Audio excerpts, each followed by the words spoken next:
Welcome to Andy D. Cole's podcast. Please like, share and subscribe. Welcome to Andy D. Cole's podcast. Press like and subscribe. Welcome to Andy Decodes.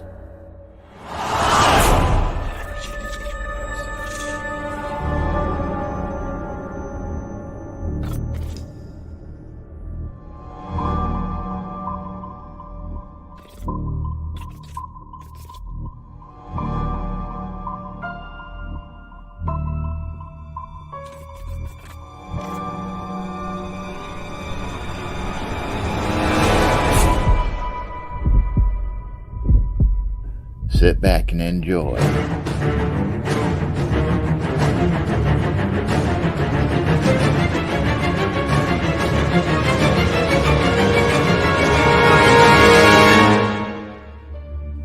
And into the unknown.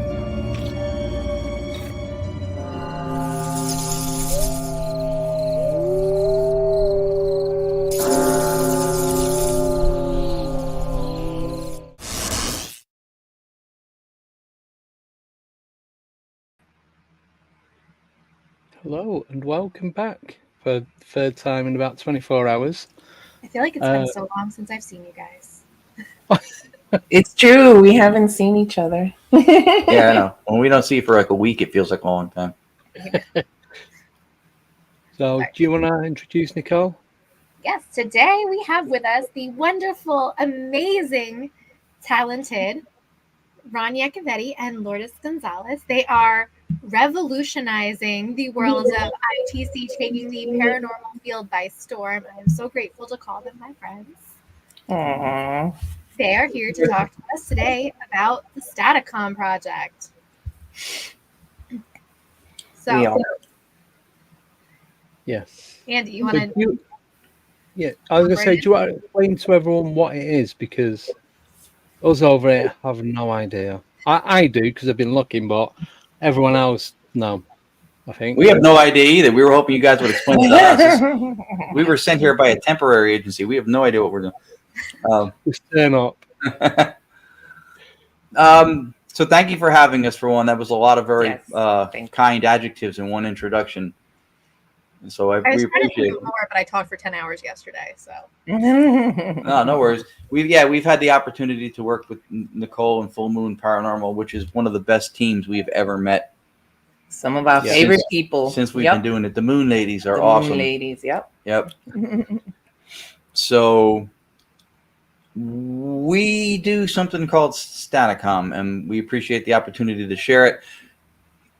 Ironically, the roots of the methodology itself go back to across the pond, Mr. Andy, to where you are. Oh.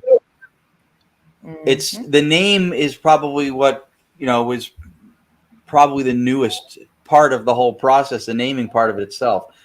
We, about 5 or so years ago, started doing something called direct radio voice, which is something that has much stronger roots in Europe. Early EVP and ITC research from the people who pioneered EVP, Konstantin Radove, Friedrich Jurgensen, Ernst and Kowski. Ernst and Kowski was, EVP and ITC. Dr. Annabelle Cardoso, who was my mentor. They're all from various parts of Europe, which is where EVP research really was. That's the cradle of it, I think. And Friedrich Jurgensen developed direct radio voice from EVP research, where they were using a form of white noise, running water, static from a radio as audio support to make something more detectable or audible. And so that's where it started. And it was amongst the most insanely clear real-time dialogue I'd ever seen in ITC. We changed the name to Staticom probably in the last year or so, because we removed the radio as the source of the white noise. So we didn't feel like direct radio voice was a proper name anymore. And partly because, and we'll explain shortly why we removed the radio. We definitely wanted the fact that there was no radio involved to be a very predominant thing when identifying the methodology itself. So direct radio voice was pure white noise. It would use an AM, long, medium, or shortwave frequency, barren of radio emissions, no broadcast whatsoever. No sweeping at all. Right. No sweeping. It was just a radio. Yep. And that was it. And they would use that for the audio support, and then the messages would come through. It's a longer explanation, but the messages began to come through. And they received the message that soon the voices would come out through the radio. Right. From a barren channel, just white noise. So that's how that started. Right, with the advent of the electronics age that began to boom around that time. And so then that's what happened, and direct radio voice was born, most famously put out there by a little Italian gentleman from Grosseto, Italy, named Marcello Abbacci, whose name now you'll hear circulating amongst ITC people sometimes. I don't know if they all fully understand the magnitude of what he did, but he had public sittings weekly or monthly where most of the people who came were parents who lost children, and he didn't charge anything, and he was getting unbelievable real-time dialogue through an old vacuum tube radio. And I know that there's an association with how advanced our tech and everything is these days and how we're moving it forward in ITC, and there's an element of truth to that for sure. But if you see what he did with basic radio technology, vacuum tubes, and that was it. It was astounding. So I looked at her because we were really fascinated with EVP, especially her. But the real-time dialogue thing of ITC to me was unbelievable. To actually be able to converse with a voice that's pretty much disembodied and get responses was insane to me. I'd seen it happen with a spirit box when I first started out in Los Angeles. And I was like, all right, we're going to dive into this ITC stuff more. I come across Marcello Abbacci, Dr. Annabelle Cardoso, who mentored me. She's the only surviving one of the old guard, including, I think even Ernst Sinkowski, I don't think is around anymore, who coined the term ITC. He's a physicist from Germany. So there's, for the science behind it that people look for, the term was coined by a physicist. Radove was a parapsychologist, but he was also a psychologist. He studied under Carl Jung, who we'll tie into a little bit later too, because we have a Jungian-rooted philosophy that we use as a foundation for spirit contact. So all these people are gone, but Dr. Cardoso, the only one left. I still talk to her. She'll text me from Spain to this day. She mentored me into direct radio voice. So now, at the end of what is a little bit of a long explanation, Staticom. So we, for 5 or so years, were doing this. And then our partners in the Staticom project, Tony and Sheree Rathman out of Arizona. Tony's a ghost box builder for like 11 years, made one quieter than the next. We do a podcast. He did a tour with us out here, and he's like, all right, you got to show me how to do this. So I got him on board with the direct radio voice and the way we're doing it, and I'll explain that also. And and so he had an incident, and we had an incident. We were, I'll give the short version. Sure. We were in a zinc mine in New Jersey, below the surface of the earth, where radios, cell phones, and their signals go to die. Yeah. Using a radio as a white noise source from an empty channel, and we got voices. Oh. Tony Rathman, and we watched people there at the mine using a spirit box get nothing. Yeah, we got voices like they were cursing. Right. And we got Johnny Zaffis's name, which was huge for me because I was kind of hoping that he would. It was my birthday, and I was hoping that he would come, and he couldn't. But they gave us Johnny Zaffis's name and some curse words, and we were like, what the heck? So that was it. That's incident number one, which told us that the RF signal or the carrier wave of radio might not be necessary. Second thing was the Rathmans did a Paracon out in Arizona, and I thought this was very ballsy of him. In front of a live audience, he used a sleep machine for the white noise, which is not what we use now. Sleep machine's a pre-recorded white noise on a chipcorder. Yeah. And he got voices. He got 3-word response to what he asked. And then every 3 seconds, it played again, and it played again, and it played because it was if you ever done EVP with like 5 recorders and only one person gets the voice, it seems to imprint on one device. That's what happened. That's what happened. So the chipcorder, which allowed the device to record white noise when it was made, somehow this voice imprinted upon the chipcorder. So every 3 seconds, the response kept coming back around. That's how he figured out that the white noise was a 3-second recording. It was a loop. but you would never know because it's just white noise. But he figured that out because it was a 3 second. It kept going back around every 3 seconds. Yeah, because there's no start or finish on white noise. It's just so you never hear that gap if it's on a loop. Yeah, right.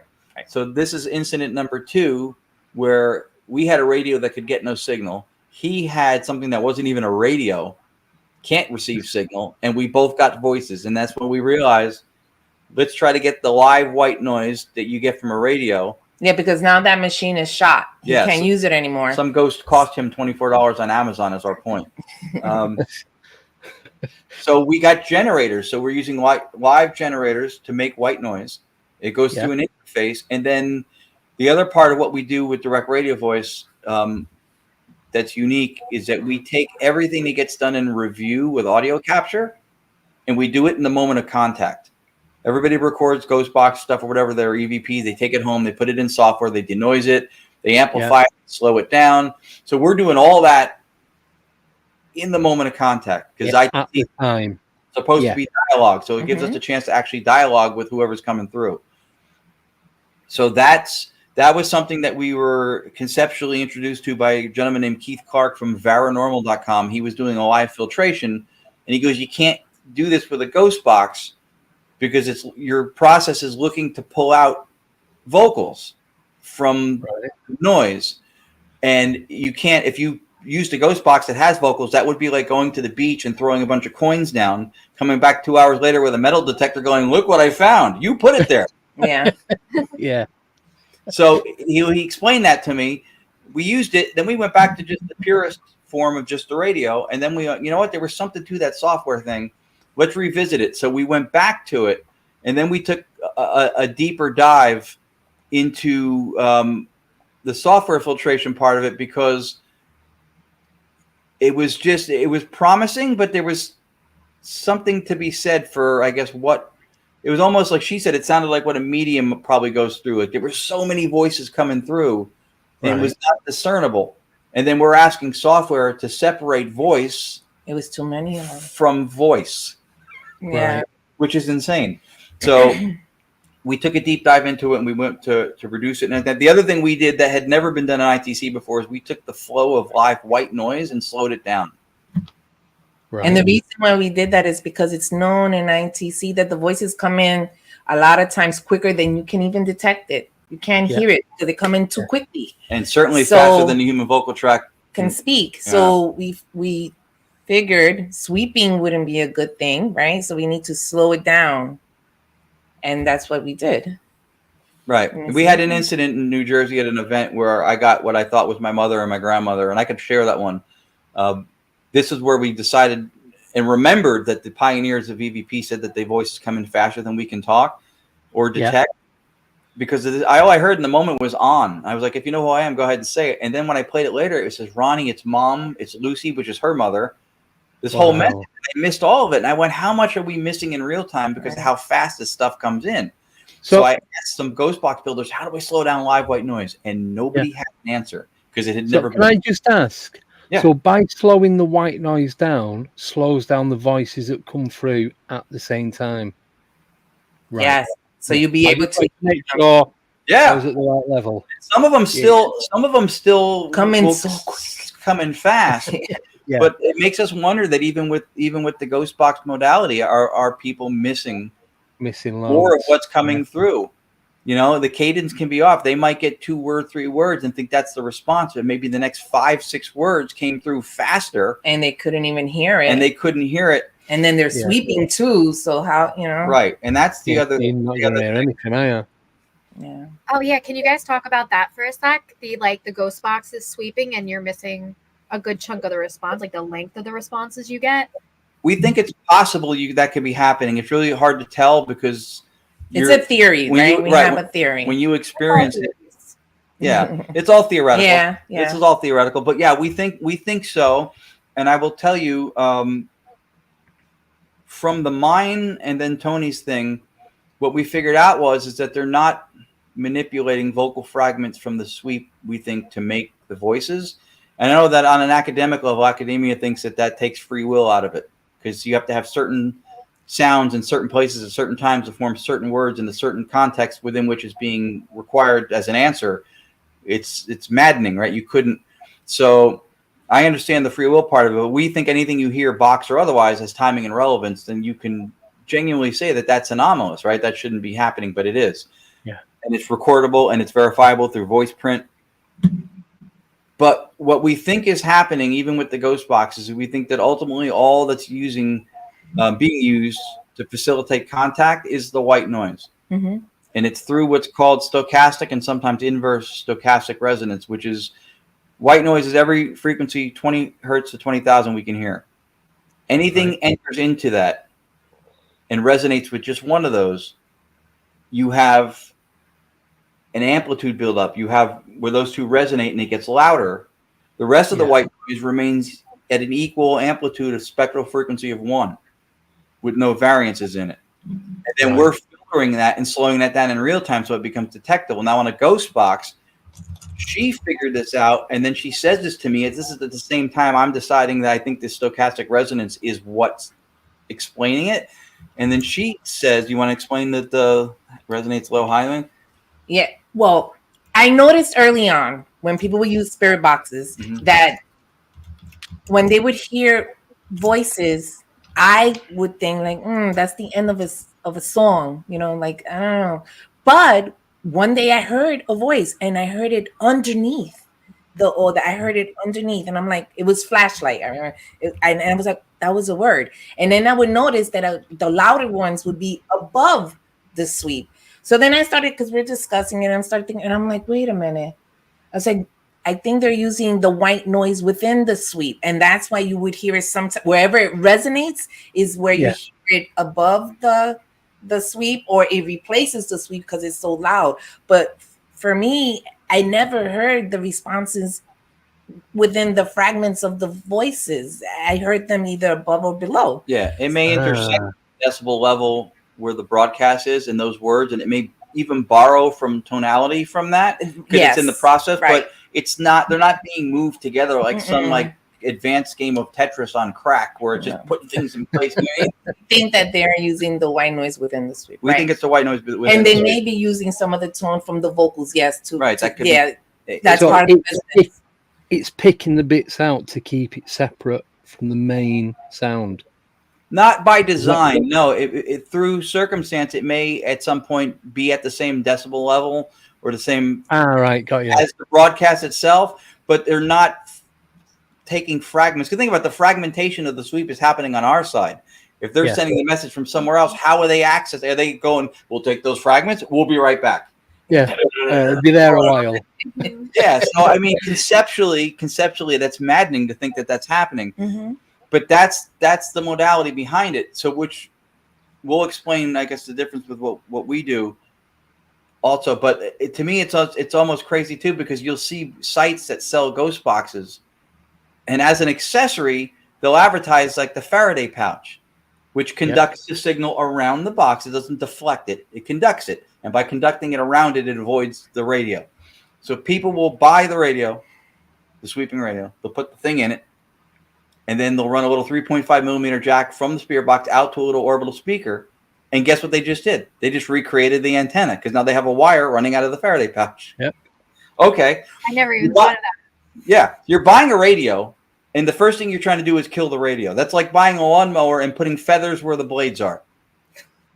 I mean, if people really thought about it, because I know people don't think about, but if you think about, there are speakers that have wire antennas. Yep. Mm-hmm. Yeah. So if you really just kind of think about it, you'll notice that it doesn't make sense to do that. That's part of our foundation and philosophy stuff too. Is that there's a lot of axiomatic thinking, axioms being like these accepted without questioning. Like you say, Thanksgiving and turkey. Christmas and a tree, right? Those things just, you don't even question it. Of course, but that's what happens with this. So in order to avoid false positives, they want to block the radio. But you bought a radio, yeah. So for that, you can just use any radio. You don't even have to. Oh yeah. And then let's say that you didn't create the antenna.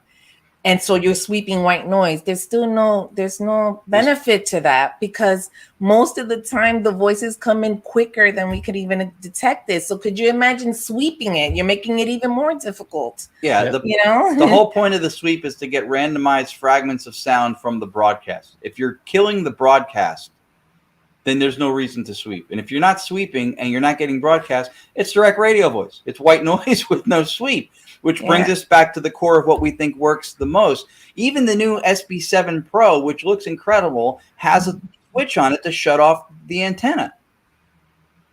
Gary Galk is brilliant. I don't know why that would be on there, because you're sweeping radio. Yeah. So if people want to use like the spirit boxes, do you think they should just leave it at like an empty frequency rather than sweep it if they want to try to just use the static? You could. I mean, ideally, you could just get a regular world band radio that has everything from long wave, medium wave, or short wave, even medium and short wave. They don't all have long on it. I mean, if you have one already, yes, you can do that. You could do that. If you have one. AM is preferable because of the waves are wider. You have tighter sound fidelity with FM, which is less prone to interference. And interference, if you're getting messaging from somewhere, is arguably what you want.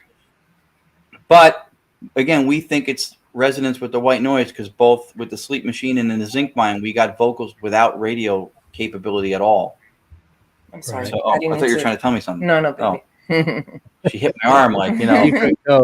Yeah, I'm like, what? Am I spilling the beans on them? No. Sorry. You said too much. Yeah. So we removed the radio, and part of what we did is we looked at our process and we tried what is every conceivable criticism, or what it gets what skepticism is slung at it for, and let's see if we can, as much as possible, vet the process. So the two main things are you're getting leakage or bleed through from radio. Right? With a ghost box, so you're picking up radio. Now, granted, if you hold these in your hand and you go, what's in my hand on a spirit box or a ghost box, and it goes glasses, that's timing and relevance. Unless you're suggesting that the DJ somewhere is clairvoyant and happens to know what you're saying and doing or whatever, then it's timing and relevance. That's a legitimate response that is hard. You can't just dismiss that. Yeah. No. But we understand. So we're using a vacant channel at first, but still, people go, well, it's still a radio. You could be picking up straight channels. We're not, but okay. So now we're using a generator. So now there's no radio anymore. The only other thing that we had heard from somebody who had an audio engineering background, to whom my response was, I know that as an engineer, you know how to produce sound, you know how sound behaves, but I have a court reporter. By trade, she listens to people speak at different speeds, cadences, tones, accents, talking over each other. So when she hears something, she hears something and everything. What I do for the living, I mean, what I do for the dead, I also do for the living. Yeah, like that's what I do. That's my job. So when she heard that clip that I told you I slowed down, where I sound drunk, that the voice is completely normal, like I'm talking, she said, "There's no way a person can talk that fast without stammering, blending the words together. Like you could be an auctioneer on cocaine. You can't do it. It's just because he sounds drunk. Like he's like like drunk. But it's I mean, crystal clear. Yes, like it's very distinct. It's just they're speaking. Look at that. They're speaking better than I am right now. It was so clear. Yeah. There was no way that voice. Yeah, there was no way. Yeah. So that's the process. So we took out criticism number one or cynicism number one is you're getting radio leakage or bleed through. Boom. The second thing is that these sounds that we're getting from the white noise are warbles or artifacts of sound. Now, the same engineer guy who said this to me asked me first if I was using like an ovilus or something with word bank. Yeah. And I said, no, this is just white noise being filtered and slowed down. And he goes, then those are warbles and artifacts. Yeah. I went, didn't you say you heard words in the beginning? Yeah. Wasn't that your first question about an ovilus because you heard words? Now it's not words? Okay. And then what happens to timing and relevance? I mean, that's like I always say, that must be a really smart warble and artifact because it just answered our question in length. Right. And it's timing and relevance. And that the idea is that we're hearing these sounds that are artifacts of the process. That are more than one person heard. Right. That are making us think we're hearing words. And the reason that the root of that argument is that because when using white noise, even though it's equal amplitude, that white noise is random. Yeah. And in randomness, you can always discern a pattern.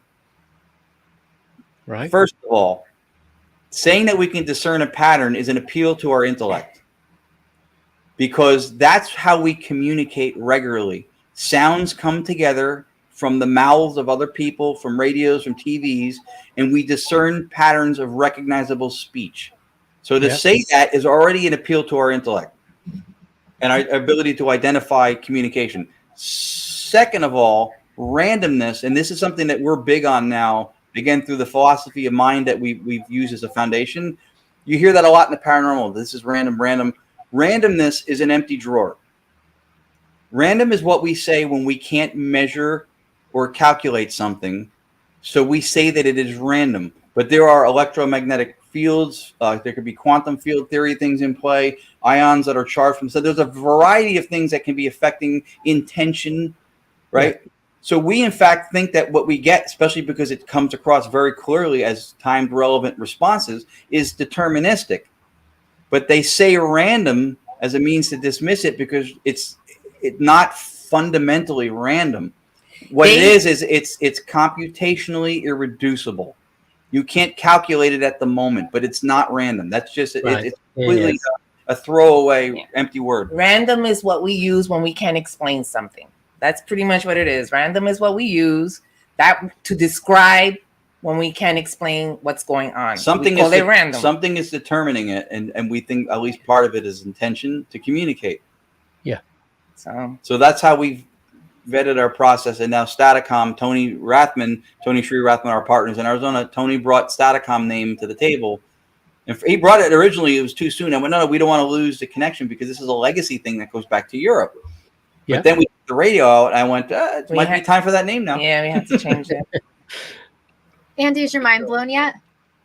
Just a little bit. I'm going to take it all in and understand. Obviously, I'm not going to understand everything that you're saying. We don't understand everything. I get a lot of it. I know what you mean when you, Yeah, I mean, on a completely literal level, it's not random. No. There are things, even with it, right? People will toss a coin and go, all right, it's random. We'll see what side. It's really not. The angle of the toss, wind speed, air pressure, right? There's a variety of things that have can all be calculated. Yeah, but it's not realistic to do. Like, nobody is going to be sitting at the 50-yard line at the Super Bowl for the coin toss trying to calculate what's going to happen. Yeah. It's computationally irreducible. At the moment, you can't do it. It's not worth doing it, honestly. Right. It's not worth. You could, but the computation to be able to do it is going to take too long. It's not worth it. But we point that out. But it's not random. Discerning patterns and randomness. You can always get the word sounds like in random, but if it's not random, then no. Yeah, well, I guess to try to explain it away. Oh God. No, go on. It's all right. I was just going to repeat myself a bit. Sometimes you guys get like whole phrases and sentences and things that are like go on for a minute. There's no way that can be a random sound that you're mistaken for something else. And then there's more than one person that hears it. It's not like we're like stuck in our own heads and like you don't hear that. It's there. No, other people hear the same thing. Yeah. So it's too certain and too precise for it to be anything other than that, than what everyone's hearing. Everyone's hearing the same thing at the same time. There's no, well, it could have been this, it could have been that. This is definite, like straight down the middle. And and the thing is with that, because I have to say, there's times when we misunderstand each other. She may say, trip, and I heard rip, but that doesn't mean that a word was not spoken. So there may be times when we may be all hearing a slightly different version of what it's being said, but that doesn't mean that it's warbles or artifacts or anything else. It's just that we're taking it in differently or whatever. But it's not because words weren't spoken. It's a very similar word. It's like when you're on the phone to someone, and like even in the UK, because I'm from the north but live in the south. So when I'm talking to people down there, especially on the phone, I can't always understand exactly what they're saying. And they might have to repeat themselves like 3-4 times before I get that word. Right. So does that mean that person didn't say a word? We have a friend a half hour away. Our friend Anthony Seminelli in Queens with Seekers Club at the Chinos. He knows. Seekers Club. Hi, Anthony. Forget about it. He puts R's at the end of A words and puts A's at the end of R words. He'll say, instead of Selma, he'll say Selmer. Instead of Elmer, he'll say Elma. Yeah. That's what I do, because I'm from Manchester, not like northwest of the UK. Anything that ends in ER, we end it with an A. So Manchester will be Manchester. Yeah, exactly the same thing. So that's easy to understand and easily done. Right. And the other thing that's never ever explained is that how come if everybody at the rate of audio capture and when we think we're getting communication, if we're all plagued by this pareidolia thing, right? Whether we're here, because I know they say sometimes you're hearing what you want to hear, which is what birth to the Estes method. But the thing is, a lot of times you don't hear what you want to hear, and a lot of times multiple people are in the room with different things that they want to hear. So who psychically takes over who and for what reasons that their thing comes through but not somebody else's? You'd have to be able to explain that if you're going to say that somebody's putting their thoughts through the process, which I don't necessarily think that's how it happens. But if we were so plagued with pareidolia, doesn't it seem like a very convenient fiction that this happens only with the paranormal? Are there documented cases? They go into their supervisor's office at work and they go, "You're fired." And they go, "A raise? That's fantastic." I'm sorry, pareidolia. My prescription ran out. I got to get it refilled. I'm hearing things wrong all the time. Never ever thought of it like that before. There's a continuity of thought thing that's missing in the field, and some of it's built in these axioms that are these accepted things that we just don't question, and some of it is just built in taking something at the moment of value and then not looking at how does that play out in other directions. Scenarios. Is it consistent? And that's a problem. This might give birth to the Psychic Olympics. We're going to all think and see whose thoughts come through on Staticom this time. Whose mind is stronger. Whose mind is stronger? Well, that's kind of absurd to me too. And if our thoughts can come through random radio broadcasts like that, is there any documented cases everywhere? Because first of all, if it's possible, you would think there would be both intentional and unintentional incidences of this happening, right? Is there any cases anywhere where someone was driving to work, listened to their favorite tune, and while they're driving, they're going, thinking, "God, I hope my boss isn't in. I hate that guy." And then all of a sudden through the radio it goes, "God, I hope my boss isn't in. I hate that guy." It would have to happen at some point because we're able to come through radios, right? I don't think that's the case. And then when we have a 50-person sitting, right, and you want to hear something and she wants to hear something, you're thinking of different words. What is the explanation, metaphysically, physically, biologically, whatever? What's the explanation why one person's thoughts seem to be the dominant ones that come through and the other person's don't? Or why don't they all come through and it's just a big mashup of not discernible vocals? Like, it sounds like a crowd. And so nobody thinks these things through. They'll say this one thing. Well, it's your thoughts coming through. It's PK. First of all, PK is kinetic, psychokinetic. Kinetic means movement. That's telepathy. It's not PK. PK would be for poltergeist stuff. But even still, if it's telepathic, then how do you determine what's, and I'm not saying it's not been theorized. I'm saying I'm not familiar with it if it is. In a room of 50 people, what's the theoretical differential between one person or multiple people's thoughts coming through versus others? And why don't they all come through and it's not, you know what I mean? And we've also had those instances where we ask a question and a completely random answer that makes no sense comes through.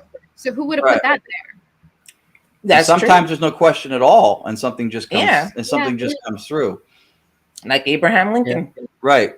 And sometimes you're looking for, I remember we had it happen one time with the ghost box. I asked, she walked in the room, I went, "Who just came in the room?" And the voice says Houdini. Oh yeah. I went, well, that's not even my pet name for her. That's not, that can't be telepathic. I certainly was. He was behind me. Yeah.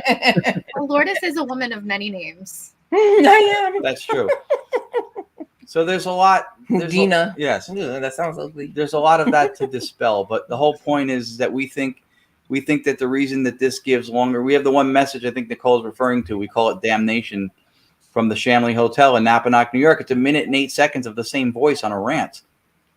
I think because of the sweeping ghost box is sweeping, and if they're using the white noise, I think that modality in and of itself is truncating or giving a brevity or shortness to the message, because it might be longer, but it's sweeping through the band. I think it's cutting it off.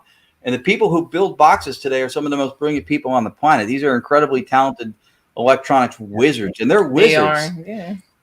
But I don't care how much technical prowess, and you could take the best auto builder for the best race cars on the planet, and if you give that guy a horse and buggy as far as like the chassis and then the axles and stuff like that, and you have him racing against a Corvette, he's going to lose because of the efficacy of the other method is just better. Direct radio voice fell out of favor from Europe because it's not on TV. When paranormal became popular, especially in America where all the TV shows launched, it was already the Frank's box and the Spirit box, and that's what people, came to know. So that model just gets reinvented over and over again with adding different lights, adding, and it's not an easy reverb process, because when we first started, we were listening to hours and hours of white noise without any voices. So you got to develop that connection. And I think that's what happened with us. We just kept doing it. We didn't get phased by not getting voices. We just kept doing it. And then all of a sudden we started getting the voices. We showed some of that early stuff, and we had some good ones with no software. Oh, yeah. People, a lot of times when I would do podcasts in the beginning, I wouldn't even show the software because people would think that's what's causing it. Like an app. And it's not an app.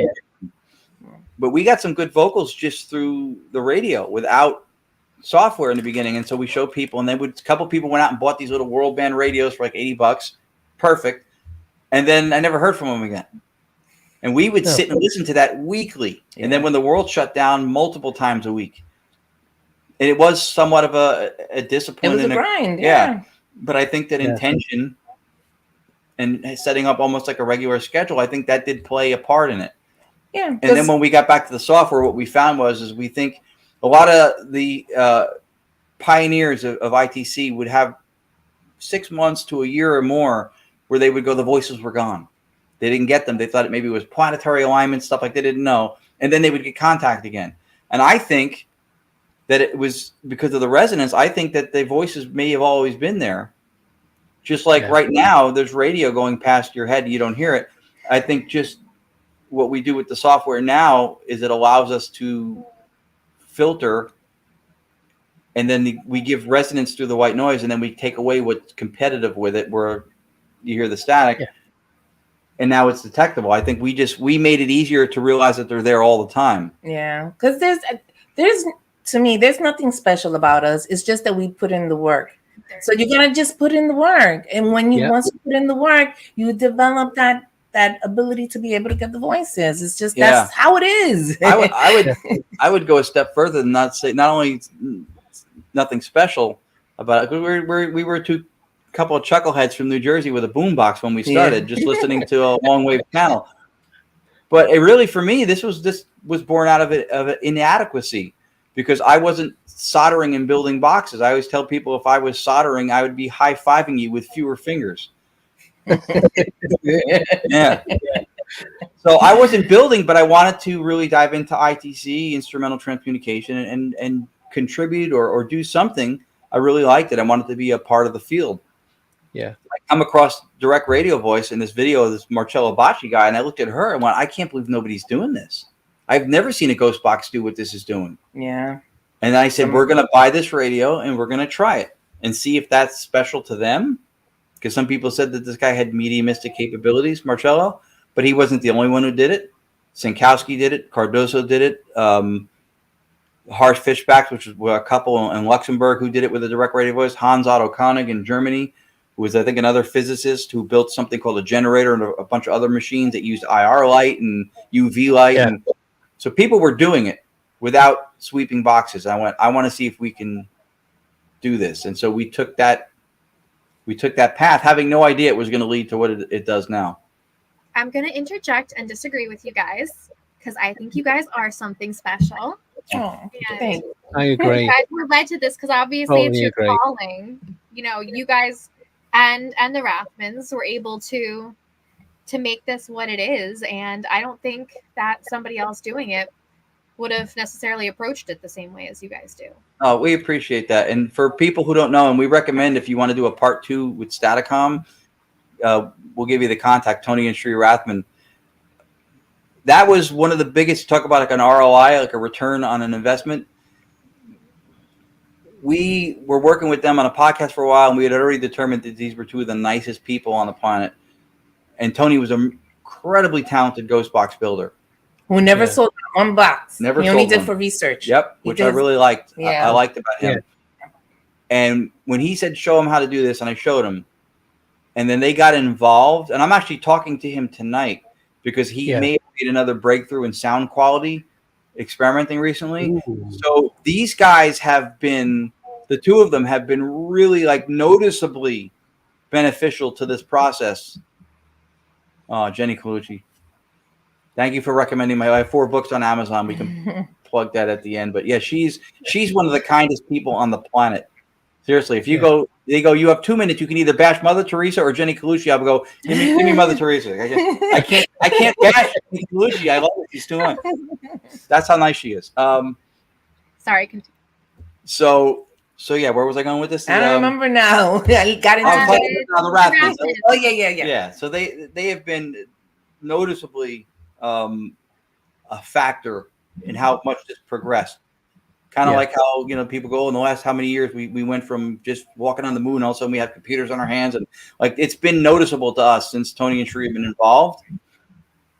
I do think that it is our calling because we have noticed we started this for the research and the voices and trying to figure out things. But then we started taking it out to events, and people's loved ones would come through and say things that only that person knew. We didn't know. And they were floored. They would tell us that it was life-changing for them.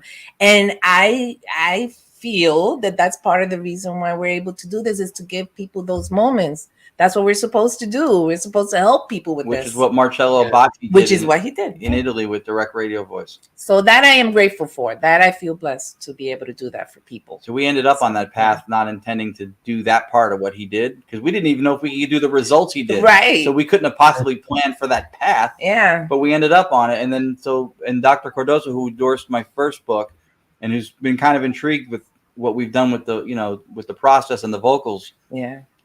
She sat with him. Every pioneer from ITC and EVP research, she sat with. So we're actually coming to the UK in September. We're speaking and presenting at Festival of the Unexplained at Where's that?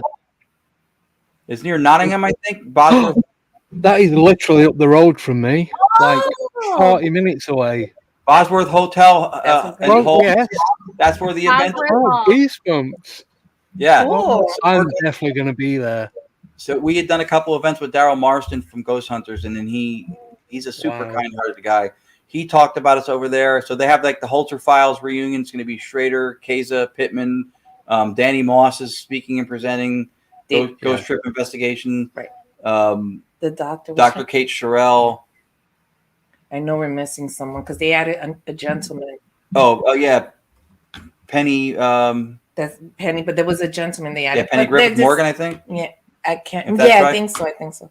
And then us. Us two chuckleheads. He always says us two chuckleheads. So we'll be bringing Staticom panel discussions. We get to lecture and we feel honored and we're excited. Yeah. I am now. I'm definitely going to be there, 100%. You gotta go. I'm going. Yeah, it's the people are so kind. I mean, we've been treated like royalty from the jump with them. Yeah, it was weird. She was fangirling on us. We were like, what? You guys deserve it. It's just us. Yeah, they're nice people. Yeah. They're genuinely really nice people. And we're amongst the first ever, I think, in Paracons since the show ended that they had the Holter Files crew.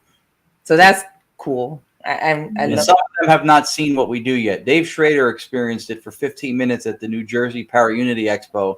He walked into our exhibit room at the end of it, and he had a dialogue with some voice for like 10 minutes. Yeah. And he was really like, whoa. Yeah. So we're hoping, Yeah. Right. Are we good to go for a break? And then we can do the other part of the show. But what I'll do is that little clip that you sent me, if I play that just before the break. The break's 3 minutes. I'll put that on loop a couple of times, play the break, do the break, and then jump into the practical side of it all. All Is that all right? Sounds good. Yeah, no, absolutely. Yeah. And that recording that you're going to play is like 4 or 5 seconds. It's one phrase of like a few words, but it was recorded the day before yesterday. Well, oh wow! So it's new, new. Yeah. That just got recorded. Right. Well, what I'll put it on loop, play it 3 or 4 times, do the break. There's a countdown on it so you can see when we're coming back on. Yeah. And then if you get set up with everything else, then I'm gonna share something real fast. The white noise. Yeah. Just because they're going to hear that. So when they hear that and any of the stuff we play after the break, all we're using, and we're filtering it, like to clean it up, denoise it. We're slowing down the flow of it. And then there's a little bit of amplification to it so that the signal doesn't weaken. But that's it. You hear it? Yep. To me, that sounds like running water. Yeah, that's white noise. That's all we're using. And we have 2 generators that we run through our system, but that's it. Wow. So. Right.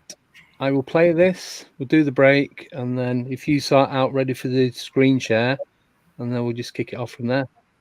Okay. Sounds good. Quite excited. All right, here we go.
Hello, we are back. Yay. Oh, You guys look awesome as cartoons. I know, so say cute. I that. love it. wow. I had a friend doing them for us the other week, and it's like, that's so good. Makes me look. I look better in cartoon than I do in real life. Too. That's what I say too. I look better in cartoon than I do in real life. Now I want like an animated cartoon version of us like running around like chasing Dogman or something. That's the next thing that I'm working on. Is getting a proper animated version of it all. So I'd come back just to see that. Yeah. That'll be fun. yeah. Right. So do you want me to share the screen yet? You can do it. I have a first one queued up. The one I'm going to show first is because of the thing that we did that was first in ITC history was slowing down the flow of live white noise. I know there's ghost boxes that sweep, and there's sweep speeds you can slow down. But that doesn't slow down the white noise or the radio broadcast. It slows down how fast they cycle through the band. Right. This is the flow of white noise that we slowed down. So I'll show you the first one where you hear. Yep. So in real time, I didn't hear anything except you'll hear what sounds like me being drunk, and I wasn't. I probably wanted to be, but I wasn't. And the voice is as clear as we're talking right now. Yeah. 50% slowed down. I found this whole message, and I missed all of it at the moment. You could hear inflection. You could hear emotion. You can hear sounds like a female. You hear gender. None of that came across at the moment. So that's when I was like, all right, we need to slow this down and clean this up because this is crazy that this exists and I didn't hear it. So this is the one that gave us the impetus to slow down white noise in real time and not in review later on. So whenever you're ready. Yep. Let me unmute it. There we go. All right. So I'll play this. You should be able to hear it just fine. You can mute us if you want during it, but we're not going to talk.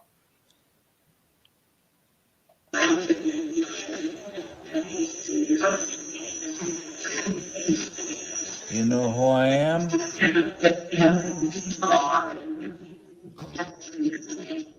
It's turned on.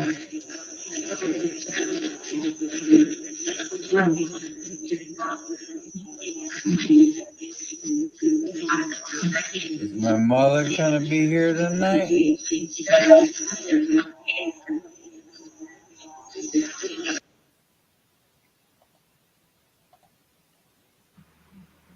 There you go. If you want to put it back, and then I'll just pull up the next one. So that was I missed all that in the moment. I love that one. Yeah, I wasn't looking at because you was putting the transcript up as it was going. I was trying to not look at the words and work out, and I got I'd say 70% of what he said without looking. Mm-hmm. I do that all the time, honestly. Yeah. I do. Yeah. When I close my eyes and then that's how I said, yep, that's there. Yeah, we do that too. We've had that conversation before with the whole idea of the power of suggestion, and people go, oh, you're writing it because you want us to hear. Listen, if I put up something that sounds like he heard it, something with 18 syllables in it, and all that comes through is like 4, like I can't make somebody think they're hearing one thing, and it has to match the cadence, the tone. It has to be close enough to those words for the words on the screen to mean something, right? There's a power of suggestion that gets completely overrated as far as what it's capable of doing. And that's what I heard. So I'll put it up. But a lot of people will do that just to not have any influence. They'll look away. But, I mean, if I put up something that sounded like French, right, and it was loud, and then what I'm putting on the screen was like something that sounds completely different. It didn't match up any of the syllables, or I guess you can say if you close your eyes, you still would hear those words. He put up what he heard. Those are the words that he heard. It's not really trying to make, someone believe that they're hearing it. He just put up those words. Right. But I do what you do. I totally do that. You write what you're hearing. Yeah. Regardless of anyone else, without you gotta do your due diligence as like a skeptical investigator. Like we, as experienced people, you close your eyes, you listen to it first, and then you see what they're seeing, see if it matches. Yeah. Right. But in person, who maybe is just getting into it, it's more accessible for them to see it. Yeah. Right. And remember, at the beginning, you can only reduce the process so many times. Right at the beginning of the process. Somebody, whoever made the thing, which usually for these is me, didn't have anything to read, but that's what I heard. Right. Mm-hmm. So there was some identification in what was coming through. And a brand new but you beginner could- has to kind of train their ear to hear these things if they've never listened to EVPs or Spirit Box or anything else before. Right. Yeah.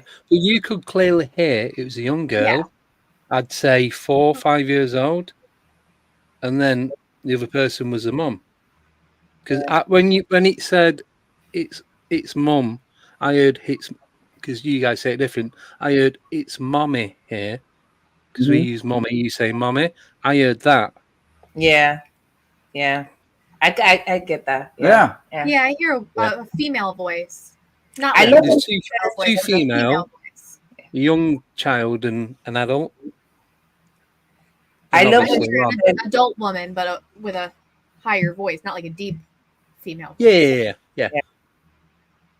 I love when she says Ronnie. The emotion in that. She goes, Ronnie. Yeah. It's just, it always gets me.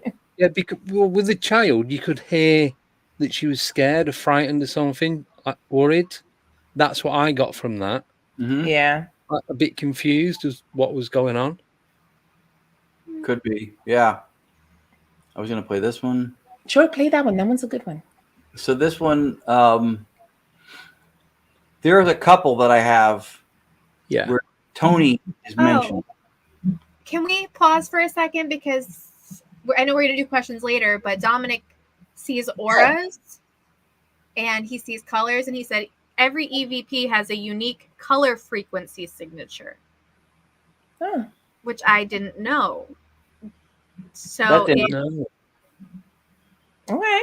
That's So- interesting. I could see that. Yeah, why not? Yeah. If we have a little time when we get through some of these, we have and this is new even probably for you, Nicole, as far as like we just added it into our lecture presentation in Virginia at the Hanover Tavern Paracon a couple weeks ago.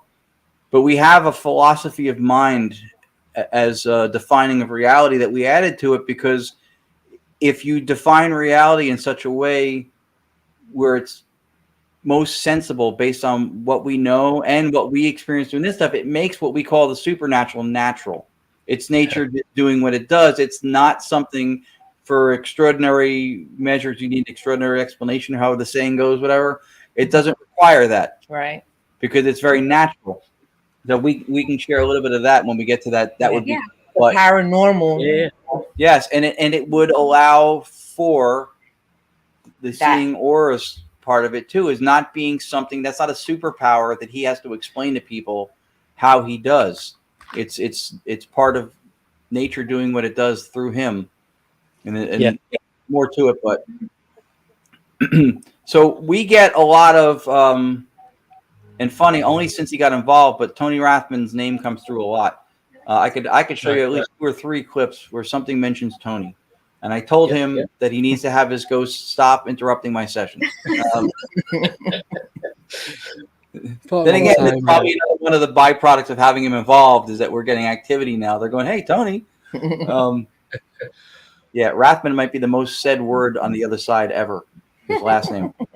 So this is an example of ones. If you share back to the, there you go. Yeah.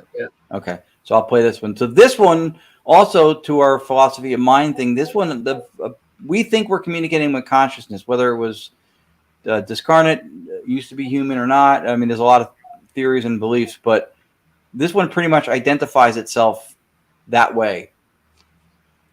Again, this is just pure white noise. This is a Staticom file. Yeah.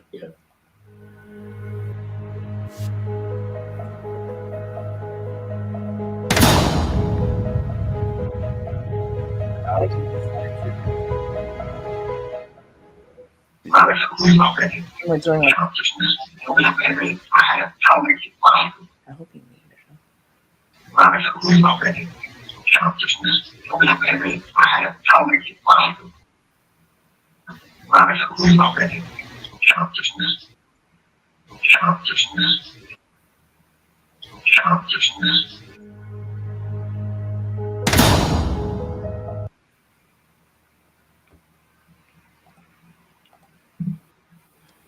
So if that's warble and artifact of sound, that's pretty complex to me. What did you hear, Andy? Were you able to hear that one?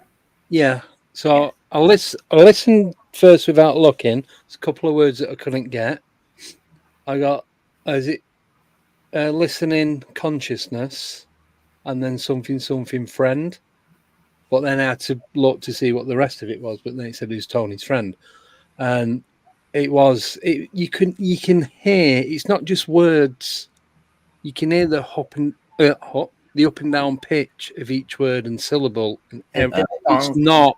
It's like you said. It's like the way we talk. It's not just a single tone and the word coming out. It's not monotone, right? Like yeah. Right. It has, and we had an audio engineer in a docuseries that's on Paraflix, Knowingly Talking to the Unknown. We had him analyze, like, for tonal depth, consonants, vowels, diphthongs, cadence, the response time, like the back and forth. It's characteristic of speech. Yeah. Of dialogue. It is. And a lot of times very clear and very specific in what it says. Yeah. This next one, for specificity purposes. I like that one too. I had a laptop tablet computer at first, a Windows Surface. And as we built out Staticom, I outgrew it. So it was using 99% of resources when we would run it, and the sound would skip and buffer. It was driving me nuts. So this one particular night, I fixed it temporarily. I freed up some resources. But you hear it in the beginning skipping. And I thought it was an update to a component, which is what the words say in the beginning of the video. Right. Afterwards, we came back online and started recording, and it sounded okay. And I asked, what happened to us? And the voice, okay, you have it queued up pretty good. The voice very clearly spoke to the specifics of what we had going on. Let me mute our microphone and come right. Yeah, I'm going to close my eyes again on this one.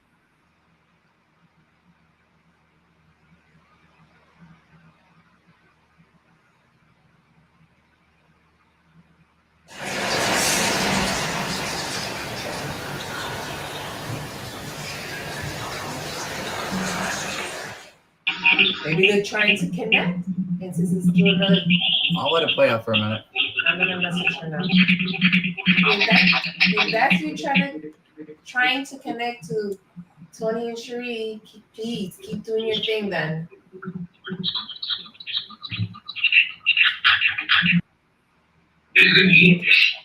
What happened here? What happened to us?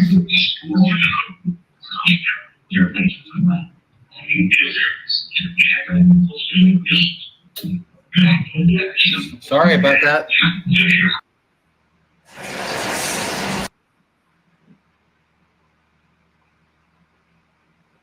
So, can you play that again?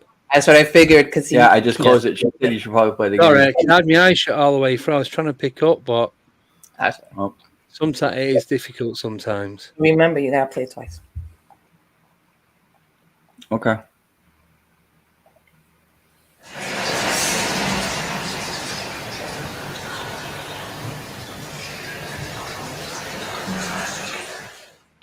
Maybe they're trying to connect. And since it's doing another, I'll let it play out for a minute. I'm gonna message her now. If that's you trying to connect to Tony and Cherie, please keep doing your thing then.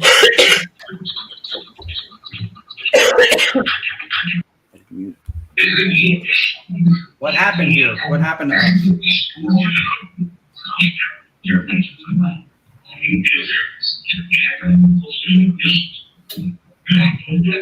Sorry about that.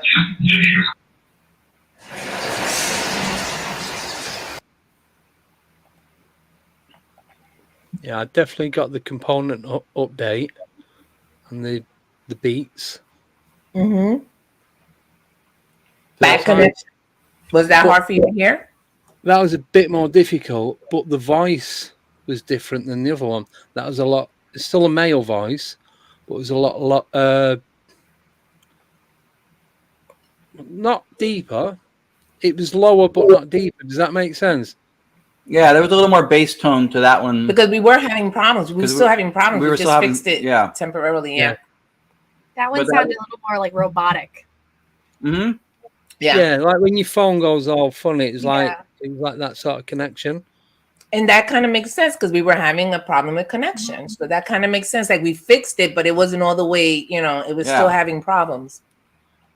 Yeah. Yeah. It's cool that they identify the problem that you were having. Yeah. Mm-hmm. Yeah. Yep. That was the part that we thought was crazy.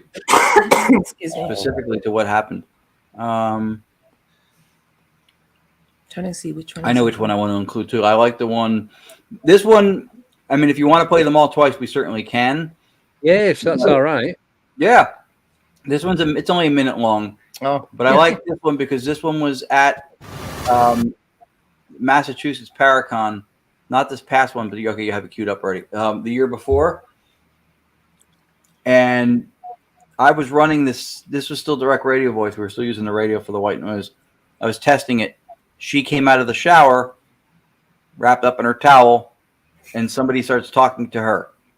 I was gonna say, how many views did you get with that that title there?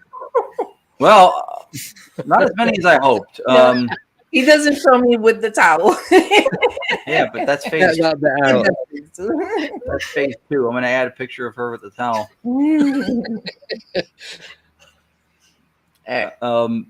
So yeah, somebody came through and says, "Hi, Lourdes," and we both heard it. And then she responds, thinking that's the end of it. And then the voice responds to her again. And there's a lot of talking. Some of it's not as easy to hear. Yeah. Especially one point because she was talking and I captioned what I heard talking at the same time as her. And I was excited. See, I learned my lesson. I got so excited because it answered exactly what I was asking. And then I got all high pitched and crazy. So my voice is like killing some of the voices. So I learned I don't do that anymore. Yeah. And then she more than once, but this one time she'll say, who am I talking to? Like, can you tell me who you are? And then he gives her a name. He says, "I'm Avon Jennings," and which was, I think, a legitimate name for that area. It is because we asked Sam. Yeah. And there is a Jennings family associated with the Concord Inn. So yeah. All right, so I'll play this one. We're okay if our mic. Can you mute us from there when we play it? Yeah. Yeah. Okay, but I hate to go back to the StreamYard thing and then you see that like window going back into time thing here. Yeah. All right. Yeah, I'll mute you now. Okay.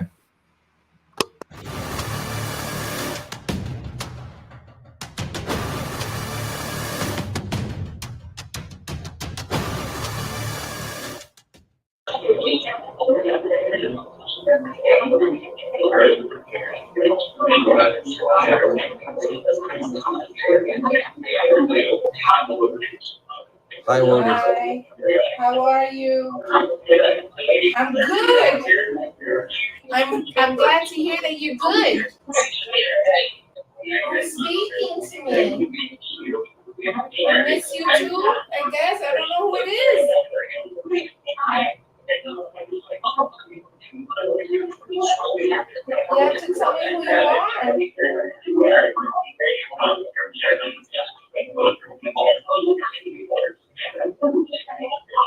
who you are.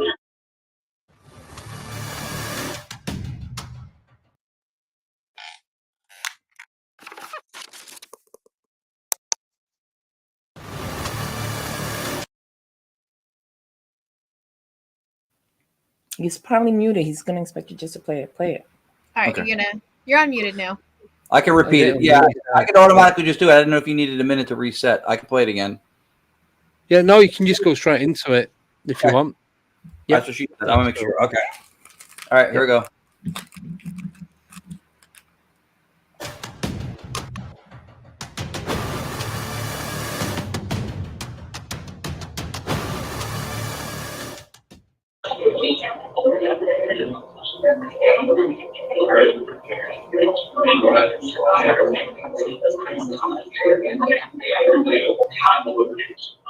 Hi, Lourdes. Hi.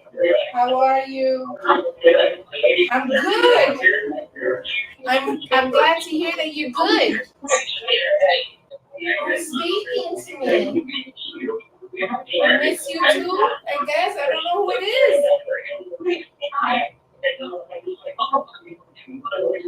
You have to tell me who you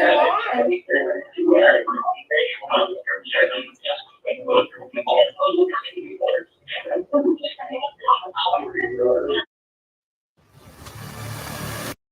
It's kind of odd to say. I don't know. Yeah, no, that was good. That one is a little difficult to hear because it's not as clean as how we have it now. And on top of that, I got all excited and kind of, messed it up a little bit there. But that part, I'm hungry, Lourdes, makes me laugh all the time. Every time I hear that, I'm like, what is he talking about? It reminded me of like how a little kid would speak, just randomly coming out with different phrases. Yeah. Do you know what I mean? Yeah. Dominic said, heard your name. Sorry, I was just going to say, heard your name clear as day. There's no doubt about that. Yeah, because it's people here in this room can pronounce my name sometimes. They have a hard time. And every time it comes through, they pronounce it correctly. Every time. Yeah. It's like they ask for you every time. So what was it you said? Dominic said something? Dominic said on the one with the pulsing beats, there was 3 different signatures, frequency signatures on that. But on that one, there was 12. Interesting. Interesting. Even on replay, you can see it. That's cool. Yeah, what he does actually is like he takes pictures. Like you can send him pictures of things, and he can see the frequencies. Oh, you know how some people can see like colors from sounds and things. Yeah. He can do that's that. Him. Not like typical like aura readings. Like I look at you and see your aura. Yeah. Got it. I just realized that Entity Voices is watching. Entity Voices is probably Team Rathman. Mm-hmm. Hi, guys. Yes, the different answers in Staticom languages when asked people, audience, Spanish, Native American, Italian, and many others. Yeah. We have gotten, thank you for all the kind words people have said too. We have gotten different languages like that too. Yeah. So that night with the pulsing, the pulsing beats one, if you remember, she says something about connecting with Tony and Shree, whatever. They were doing a live Staticom digital seance event in Arizona. And when we did get it working, we also asked how many attendees do they have? And I was like 25 or whatever people. And we got the number. And the next day I talked to him because he hadn't gone live or anything. I said, how many people showed up? And then he told me. And I went, that's the number we got. That's what you got. Yep. Synesthesia. Yeah, thanks, Fred. That's what it's called. Oh, that's what being able to see the layers? The colors. Synesthesia. Okay. Where you see things as colors. That is fascinating. Mm-hmm. That's fascinating. I'll forget that word in about 10 minutes. I will too. I'm sure I've heard it before and then I forget it every time. Yeah. Oh, yeah. Typically throughout EVP and ITC research, to answer the nickname question, usually it comes through in the language of the operator or the person that's communicating. In instances, I guess if there's a common language, that would be the one that Marcello Bacci is one of them when he has voices coming through in Italian with his old vacuum tube radio. And then he mentions he had friends that came from afar that speak English. And all of a sudden the voice goes, sorry, Bacci. And it starts naming everybody in the room in English. The same voice. To English. Oh.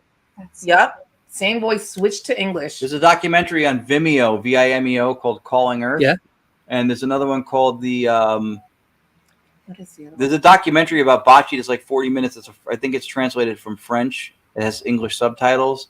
And then the other one's the Afterlife Experiments with the Skull Experiment. Oh. And that also has, I think, some of Bacci. And my mentor, Dr. Cardoso, is in that also. It does not appear. Yeah, you can hear the accents in the voices. Mm-hmm. Yeah. Right, which is, and how do you get that out of warbles and artifacts of sound? Suddenly they have territorial accents and dialects and proprietary information too. That's the other thing coming from us. Sometimes information comes out that we couldn't know. It could be very specific, specific to a language or a territory or a job and so that's telepathically me sending it to myself and suddenly I know something I don't know. Yeah, you've no way of knowing how you know it. We do believe that they may get the information through us. They may get it from us, but we're not sending it to get the voices. You're not conscious. You're not conscious of doing that. Yeah, they're getting the information from us and giving us the answers. So actually, we can get into. We're actually. Go ahead. We're not meta-conscious of doing it, but consciously, that's probably how it's happening. I feel bad because somebody's asking if Baby with a Laser is there going to be a live demo of this. We're working on that.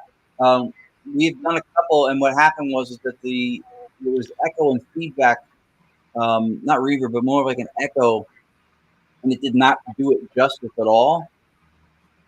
Could this be soul-to-soul communication? Dominic, you're not off. I would say you can call it that. I would say yes. I think soul is one of the names that we give things, a continuity of consciousness. But Tony said lice demos. I think he means live. We're not demonstrating lice. I don't want to go to a lice demo. Yeah. You never know. Yep. So, and we call the live events, we call them Digital Seance Initiative because we wanted the formality and focus of a seance when people are paying attention. We've done this at ghost hunting events, and people are opening up crackers and pouring coffee, and like there's voices coming through, and they're eating Cheez-Its. It's like, yeah. But that is the cool part about working with them because you have it in the East Coast, and then we have it all the way in the other side of the country with the Rathmans, Tony and Cherie. Yeah, a lot of the Paracons out there. So that's pretty cool. Yeah. The live demos, and then Tony and I both will do Facebook Lives where we actually run it directly through. Yeah. If I could mimic that model to do it here, I would have done it. But I did it not that long ago. I sent Andy the clip, and there's this echo at the time, and it makes it sound terrible because it's so echoey. You can't pick anything out. Yeah, and if you haven't experienced it yourself, like Nicole has, you wouldn't really know that there's something wrong, because you're still hearing voices, but they're not as clear as what we really get now because of the feedback that is getting through the live stream. Yeah. And you want to experience it the proper way. Right. Yeah. I'd rather not represent it half-assed like that and having it sound. Yeah, you'd rather give it everything than a little bit of something it could be. Right. But there are the live demos. For a couple questions that we missed. Yeah. Sure. Yeah, go ahead. Okay. Mark DiNardo is asking, do you modify frequency and amplitude of the white noise to slow it down? No. We use every frequency, 20 hertz to 20,000. That's in white noise. We've been asked about pink, brown, purple. Those are all subcategories. I guess they're within white noise. White noise encompasses all of them. We don't know anything about the source signal or where the voices come in or how necessarily. So we want to have complete access to everything white noise gives us, which is everything that we can hear. So we use all of it. We don't modify it. I know in some of these components we use, we may narrow certain parts of it off, maybe to lop off extremes. But for the most part, no. The slowing it down is done through a component that I explain this to people because, like, well, wouldn't the words be coming in like delayed, like later? Like, wouldn't there be a time lapse? And it's not. It's done in a way the way if anybody's ever played a musical instrument, if you have like quarter notes, right? That same pace, not any different as far as time elapsing goes. The 16th note, the same time as elapsed, but that's faster. Right. And the same time would be 1, 2, 3, 4, 1. So we're taking that same pacing and we're slowing the flow of it down. That's it. And it works in a way music would work. And that seems to make it so that it's almost not delayed. It's almost elongating it. Yeah. So you get a chance to experience the words at a pace that's far more digestible. Yeah. Totally get that. And Dominic, are these EVP recordings imprints or sentient? Dominic had asked. So they're recordings of Staticom.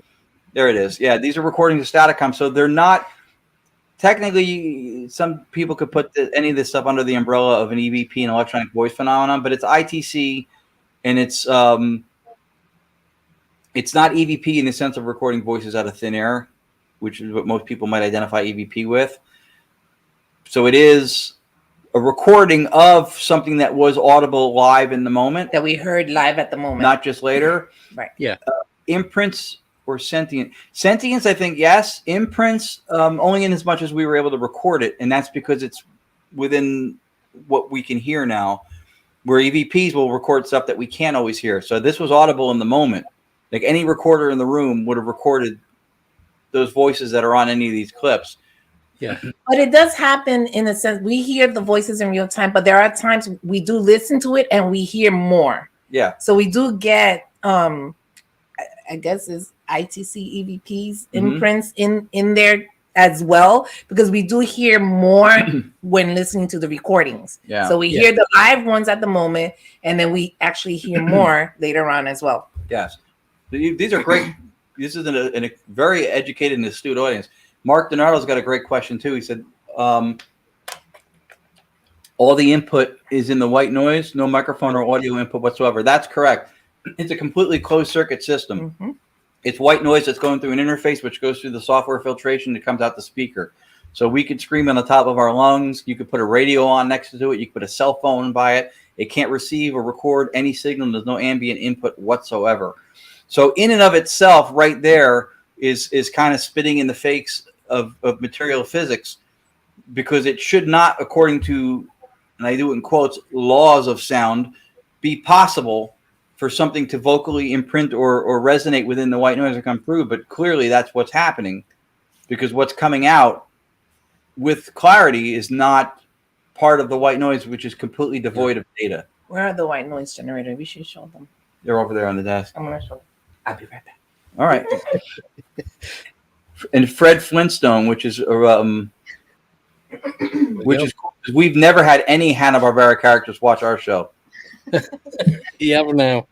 That's awesome. Whoever that is super cool that they came up with that as their name. Is the Spirit Voices timeline different to ours? Faster? So two things on that. One, we think that the vocals could be coming through faster. We don't know from where they're coming, but we do know just in a terrestrial sense. One of the reasons Verizon, in the service they have for cable TV called Fios, was superior to regular coax cable running cable TVs, because it was sending data on light through glass, which is fiber optic. Yeah. You don't have the same degradation of quality and sound that you have with metal from heat and vibration. But when it gets to your house, it's slowed down to normal electrons, because there are not currently now, especially on a commercial level, I think there was some experimental, there's I think a university in Australia or New Zealand, it has to be slowed down because we don't have processors that can process light speed data, especially without the issues that you would think would be the most common, which would be overheating. Right. So it's slowed down, but it gets you with less signal degradation and better quality because it's sending data on glass using light. So we think that if there's anything akin to that, with either using wave function of photons, or if it has anything to do with even it's just, on a higher consciousness level, whatever, if it's somehow transmitted quickly, if it's even transmitted, and then we have a different view on that. The other thing is is their time faster? We get this a lot with even just with spirit communication. People go, what's the ghost frequency? Or I think I know what frequency the ghosts are on. We can only know what frequency or set of frequencies or whatever that we best can find them or hear them. Yeah. We don't know from how they're being transmitted. If they're even transmitted, they might already be around you. We don't know the source information. And the irony to that, to me, is, and this is another continuity of thought thing, is that most people in the paranormal would probably agree that time space, as we feel we know it, that we have to adhere to it, doesn't exist in the spirit realm. Most people would say that. They're not bound to time space. But then what is frequency? Oscillations per second. It's a unit of measure based on a unit of time. If they don't have time, how could we calculate a frequency that would be akin to what we use if they don't have that same measure of time? Right. We would have to be there in order to measure it and then come back and tell you guys. Right. You know what I mean? Makes sense. Yeah. And then this is the white noise generator that we use. Oh. What we use. So we pipe it into the laptop, right? Yeah. There's no mic. I'm trying to make it. Yeah. We pipe it into the laptop and we slow it down and, filter it and all that good stuff. And there's no mic. We don't use any mic. It just goes right into the laptop and then it comes out through the speaker. Yeah, the method, Dominic's no mic at all. The method is electronic So based. It is running a generator for white noise through an interface through a computer out of a speaker. And then Baby with a Laser asked if is this what Rodave? Well, Rodave looked into. He did do direct radio voice. He learned it from Friedrich Jurgensen. And Rodave is the one I think that is most known for having quoted the speed within which the voices come in being faster than we can detect or faster than people can talk. That was Rodave. Surely frequency is Perception. Perception. So everything is perception. You mean perception, like to perceive? Yeah, that's what he means? I think that's what he means. I think so. Yeah. Yes. That kind of goes to the philosophy of mind stuff that we're doing. Everything, the only reality that any of us can ever know is experience. Even the chair you're sitting on that you believe is a physical object, you're experiencing it. Yeah. You're not experiencing molecules and atoms. You're experiencing qualitative things like comfort or discomfort, right? Softness or hardness. Those are qualities. Yeah. So experience is all we can know. We believe. You're welcome, Baby with a Laser. I try to answer these, and if I don't know the answers, I'll look them up myself because I don't, and we don't have all the answers. No. We believe, and that we think this is something we're kind of trying to roll it out gradually because trying to redefine a framework of reality is a big ask for anybody to take on, even for us. Yeah. But we think that this is something that could help the paranormal community because when you take what we all think we get and do and record and document and you make it normal, you don't need this grandiose explanation to prove it to people who don't buy into it. And part of that problem is that we say this is paranormal or supernatural. We say this is outside of measurable science. Yeah. And then to prove it or explain it to people in and out of the field, we try to paradoxically adhere to physical science and defy it by saying it's outside of it. You can't. That's why we lose the argument. That's why we don't prove this stuff enough. Yeah, because we're trying to cram this into a physicalist explanation of material science that we're already saying categorically it doesn't belong in. So we're trying to explain it by using what the rules that we know here now but you can't and that's why it's paranormal. It doesn't make any sense. Right. It just doesn't make any sense to do that. So we came across, and for a year or so have been studying, and we just lectured on it for the first time. It's a definition of reality that's called it's analytic idealism, and it's to say that everything out there, because what we accept now, we'll start with that. What everybody accepts now and operates under, and when we try to explain our stuff, is that there's this physical 3D world out there that exists outside of us, and that we, through our brain creating consciousness, perceive that world and experience it. That's what we operate under. But a lot of what we do and document does not get explained under that. That's why it falls short. And then they use laws of sound and physics and what we believe makes more sense, and this is after studying different versions of it, is that through analytic idealism, reality, there isn't a world out there that we share. But it's not physical, it's mental. It's mental processes. And it's a representation of what really is that we can digest, but not what it is itself. Because if we received all that information, we would die. We would disintegrate. We would turn into entropic soup. I always say that word wrong. Entropy is just like disorganized, just coming apart, and it's too much for us. So Dr. Bernardo Katzman says we would become entropic soup, which your brain would just disintegrate. It would be so too much. So it kind of filters itself and gives us what we need. Yes, it gives us only the salient points we need to actually navigate life around us. Like when you open your computer, you have an interface, right? And on your computer, there's a little icon. You double click a folder, another folder opens. You double click that. Then there's this little image of a file. You double click that. And then this other thing opens with a video that plays. You have sound and pictures and everything showing the video. Those are only the salient points you need to navigate that process. Yeah. If you saw every line of code, every codec, every DLL, every file, you would explode. Exactly. And you'd never get You turn on the computer and it's all there. How are you supposed to process that? Your computer would explode. Under analytic idealism, that we see the parts of the process that we need to navigate it. And so to go back to what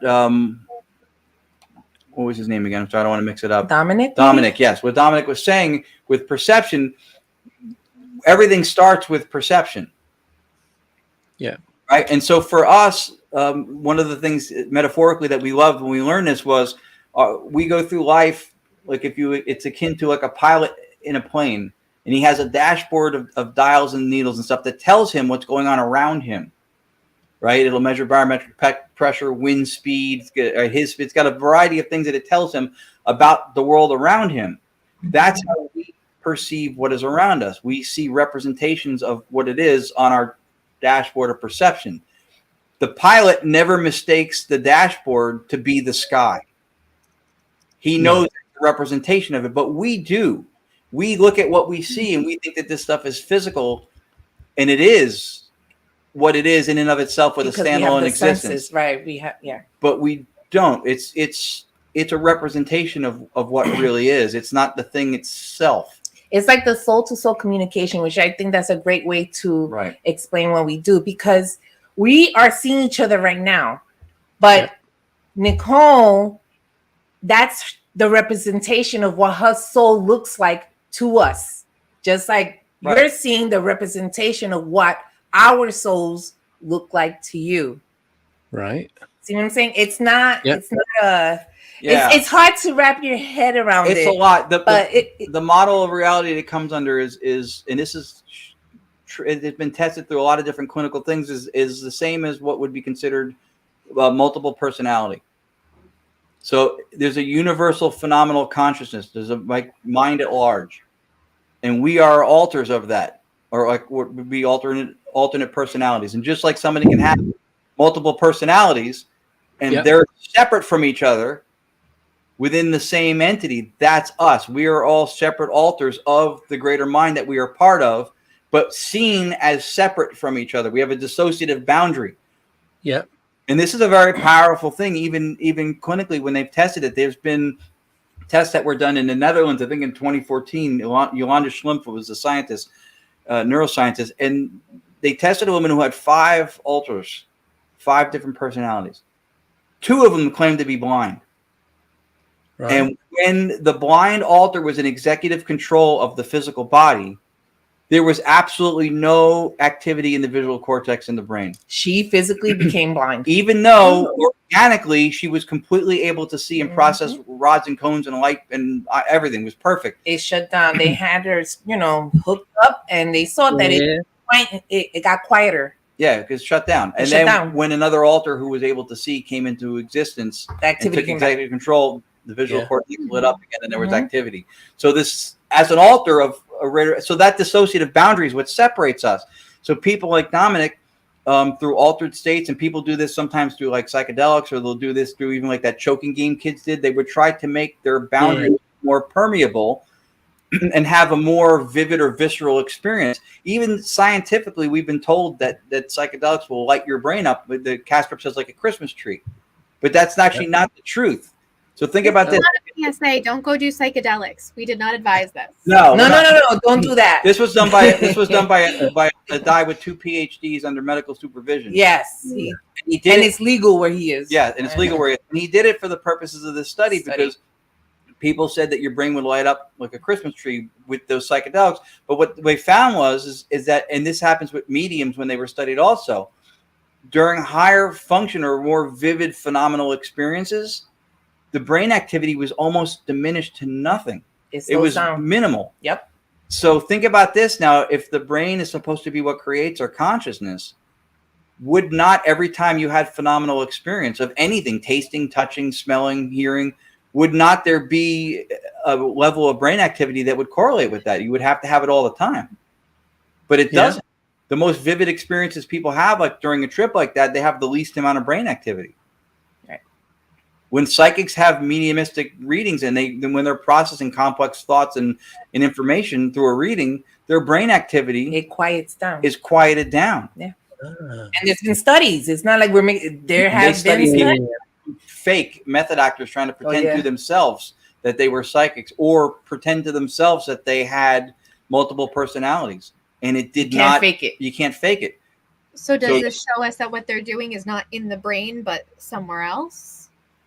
Yes, we think that what we experience is outside of the brain. The brain is just a physical representation of what it is. It's not the thing in and of itself. Like thoughts in our brain, it gets processed, but they still don't know where the thoughts come from.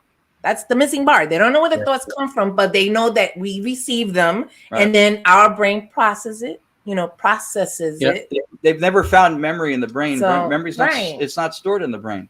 And some people who have Alzheimer's will have 48 hours before death, they'll have what's called terminal lucidity, which it all comes back suddenly. Where did it go? So we're all dissociative boundaries. And then what happens is that we get impinged upon. It's something called impingement, where then it allows for information to filter through. So that's like, and it's within us too. That explains why I can't hear or think, I can't hear your thoughts or anything like that. Or make you think something. Right. Because when we're together, we impinge upon ourselves. So sometimes that's why if you have gifts, you say, oh, that person's energy is too much. It's like overwhelming, because when we're close to, we impinge upon ourselves. And then, that's how we get information from each other. But that's, that's we do share a world, and then we impinge upon that transpersonal world that we're both in. So you can feel when somebody's angry near you. That's an impingement. You can feel it. You're perceiving it. Now, with paranormal stuff, some would think that because of the equipment gives us, like, it sees in night vision and IR, right? And the recorders will pick up things in frequencies we can't hear. So that broadens we have extra sensory abilities now through the equipment. We don't. Because when you process the information from the equipment, you are still perceiving it with the same dashboard of perception, the same dials to measure the same stuff. What happens is that experience that you could not have otherwise had was modulated into where your dashboard of perception can pick it up. So for what Dominic does, that could be an example of that, is that an experience can be modulated, or when somebody sees something, it's modulated to where they're able to somehow detect some of it. His impingement may be a little stronger, that he's able to see colors when he sees things like that. His boundary may be a little bit more permeable or porous, where it allows for. And who knows, like some people go into like meditative trance states like that when they do, which also allows stuff. And that don't do psychedelics, do meditation. That also works, and it's safer. No choking game, no psychedelics. No choking game, please. You don't want to die trying to do this stuff. Yeah, stay safe, folks. Then we'll be talking to you via Staticom. See, baby with a laser, playing guitar, have no idea where it comes from, just happens. That's what we believe, that we're part of greater consciousness. And so when you're born or conceived, you become separate. You have your own identity, right? And you have this dissociative boundary. When you physically die, the dissociation begins to end, and then your consciousness continues. You just don't have the same personal agency. You're not calling the shots, making decisions, but your consciousness and what you experience assimilates back into general universal phenomenal mind or consciousness that we're all a part of. Now, to tie it back to like what we do with spirit communication, or anybody even with ghost box stuff, how many times do people ask questions and the answer's there the second they finish? Yeah. If you think about communication the way we always define it physically, you think, well, how could the message travel? That's superluminal. That's faster than the speed of light, that a message could travel from another realm or from wherever. But if it's already there because you're connected to it, then it's not traversing any distance.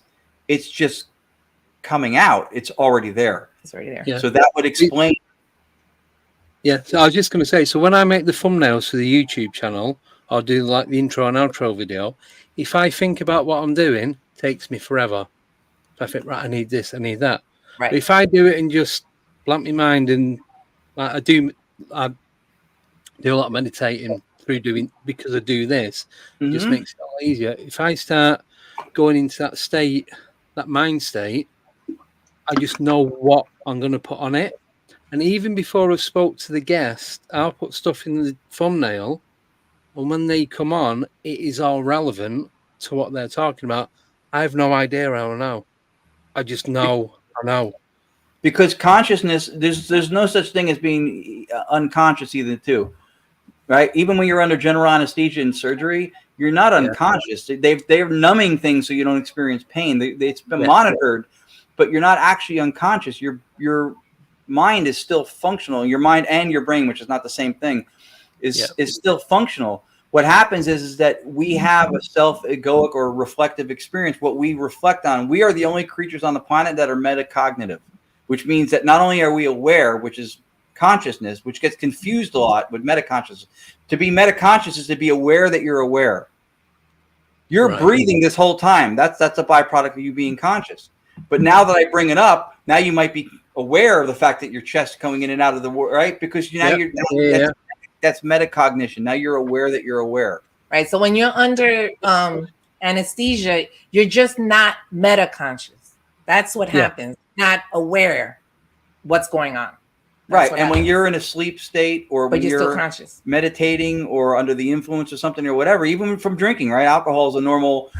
When you obfuscate those sensors on your dashboard of perception that are giving you data usually, and other stuff is able to come in, or your boundaries are a little more porous, you pick up on more things. You might have more sensitivities to stuff that can impinge upon you, which could be considered like psychic stuff. Like you go outside during the afternoon, right? The stars in the night sky that you see are still there. Yeah. But you don't experience them because those things are being obfuscated by other sounds and movements and lights and noise. And so your senses are being overwhelmed with other stuff. It's not what you're reflecting on. But when you're metaconscious of it, then you have it. But they're not simply gone because you can't see them. They're there. You just can't see them. But it is an interesting thing that consciousness works through us. It's not engendered within us. Think about it. I took my son years ago to a virtual reality place in New York City, and they put these goggles on, and you're walking on a steel girder over like hundreds of stories above the city. Yeah. Right. I couldn't do it. If your brain created consciousness, if your brain was the creator of your consciousness, and you know metaconsciously that you're in a game and you're totally safe, you would walk that girder like an Olympic champion on a balance beam. You'd have no cares, no worry, you'd be fine. But you experience vertigo, fear of falling, or heights. It throws you off because your dashboard only picks up what your perceptions are able to take in. And that's a real perception. That's a real experience.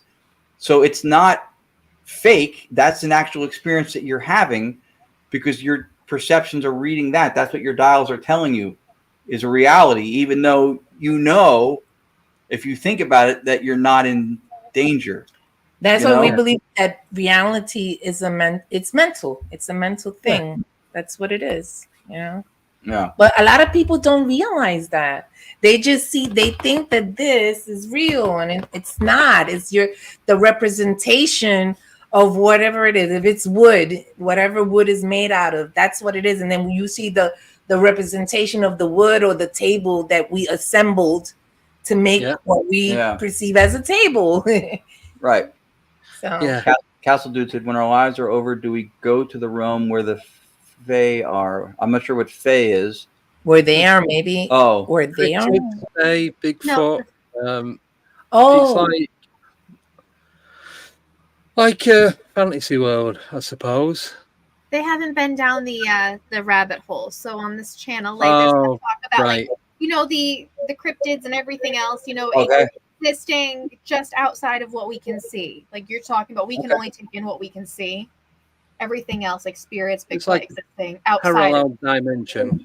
What we can see. So that's an interesting thing because that's something that we sometimes you come across with spirit stuff or ghost hunting stuff, whatever, is that there's an idea that, and there's a difference because physics in physical sciences, right, which is the main worldview that everybody operates under, physics tells you what it's in the business of predicting what nature can do, behaviors of nature, what it might not do. Physics doesn't tell us what it's like to be something. It just tells you the behaviors of it, right? Because you see, there was a kid just recently just mastered the game Tetris. He beat the game, 13-year-old kid, right? So kids can be world champions at a video game, and they can know all the ins and outs, and because they know what the predictive behaviors are and what to do and what not to do. But you wouldn't want that kid running NASA or the computer company that made the game because he doesn't know all the inner workings. He only knows how to respond and what the behaviors are. He doesn't know what it is. He just knows how it behaves. He knows the pattern of the game. Right. That's with regard to what we do. That's physics. Physics knows behaviors of nature and reality. It doesn't tell you what it is. Right. So the idea that and you get this a lot where that everything exists, this is almost like a quantum mechanics or quantum entanglement kind of everything's in a state of probability. And when you make a decision, another you in another dimension pops into existence, making the other decision, and that every possibility plays out in another dimension when you make a choice, so that there's infinite dimensions to just keep popping in existence. So the problem is when you have a theory that allows for everything, you have a theory that explains nothing.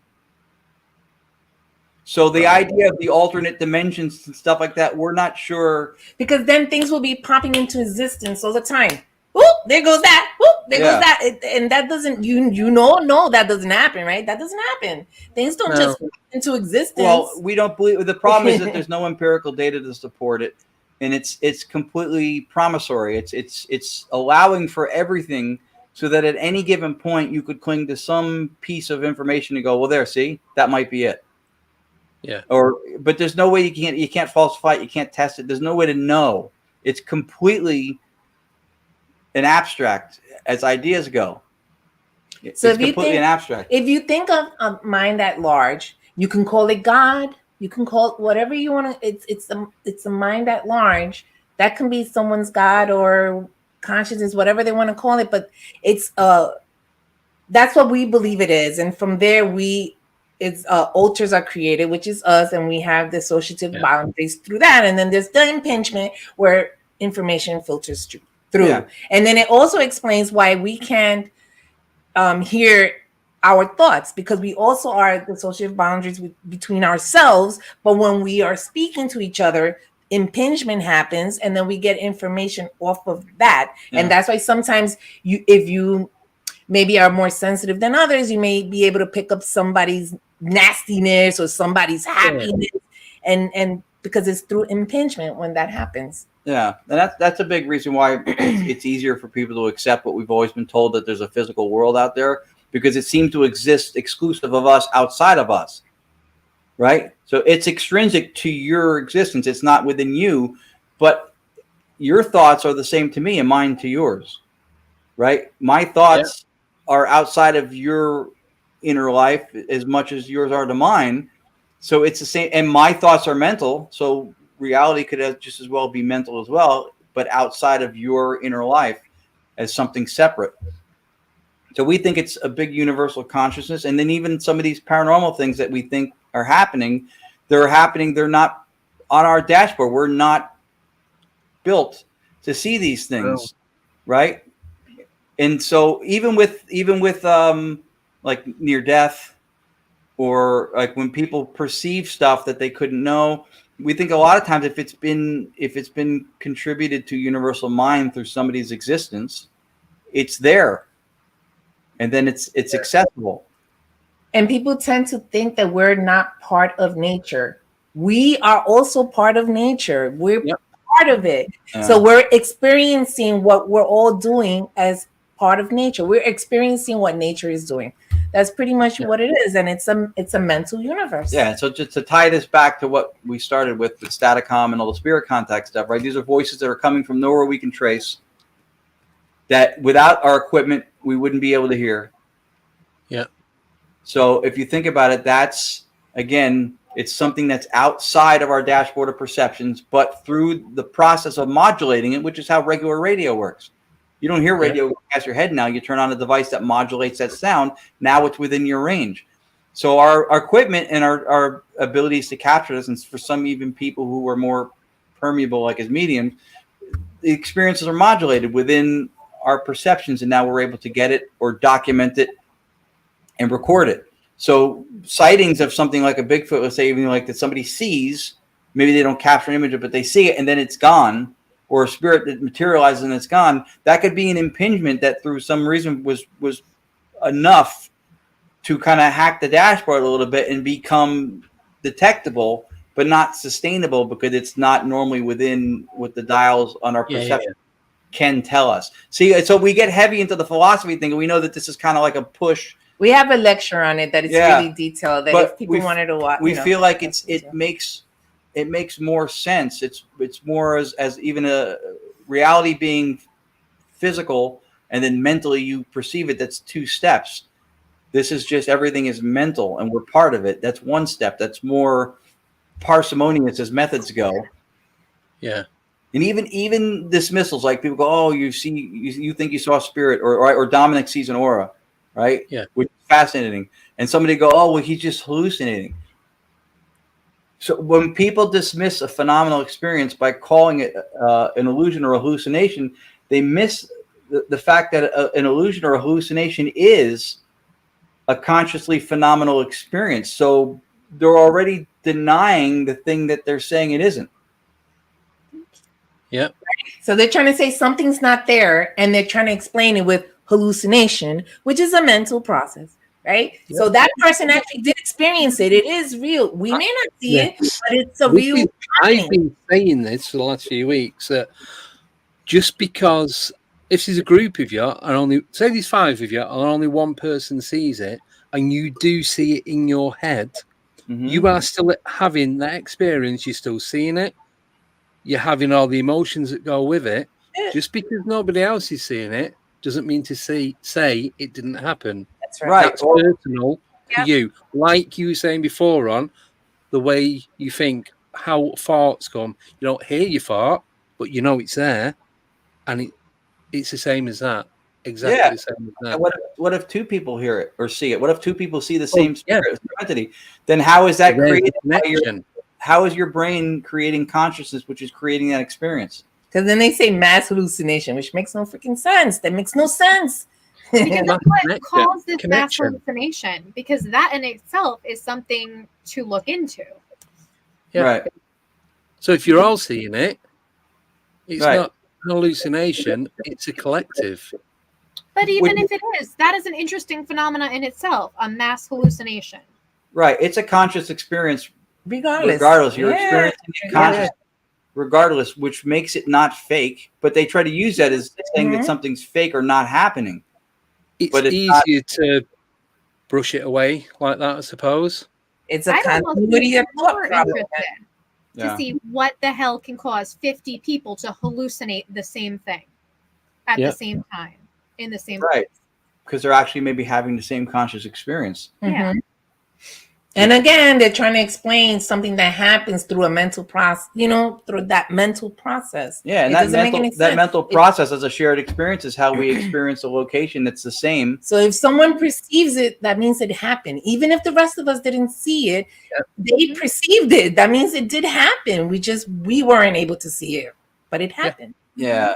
It's a lot to get your head around too, but we're trying to provoke thought because of the material science or physicalism view that everybody operates under. Even when the paranormal, they go, "Oh, science this, science that." That's what they're referring to, but it doesn't explain this stuff. And I think if we frame a more realistic or parsimonious definition of reality, then what we do makes sense, and it's not some fantastical thing that we have to go to great lengths to prove to people. It's just it's just nature doing what it does. And we do this all the time. We label things with names.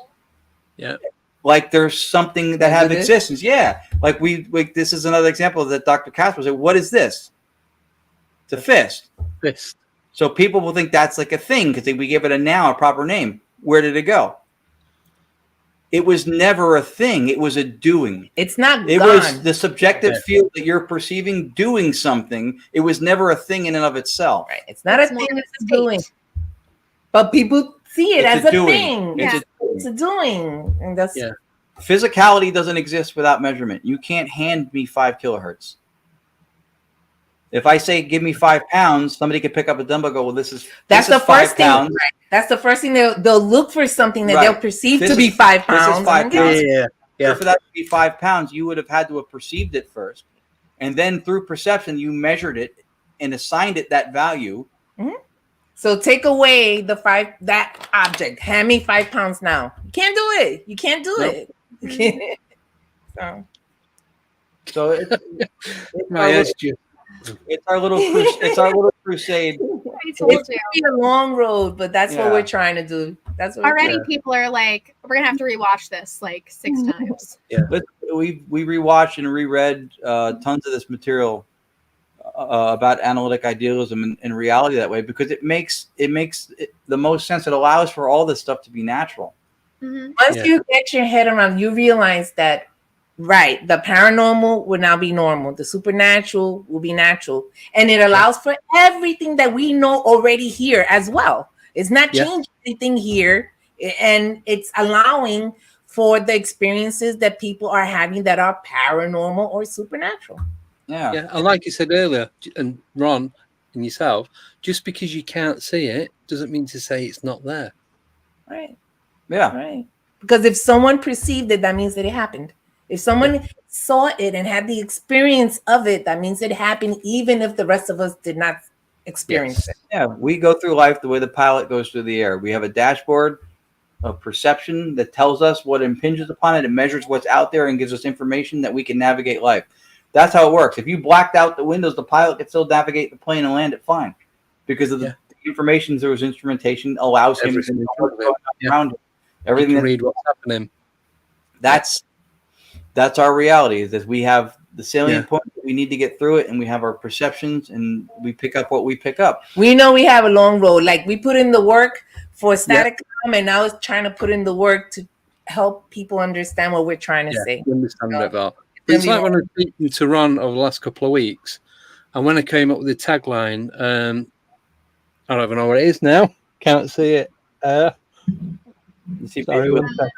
Staticom, real-time spirit communication. No, the one for ours, this one. Where the paranormal becomes normal. That was another one.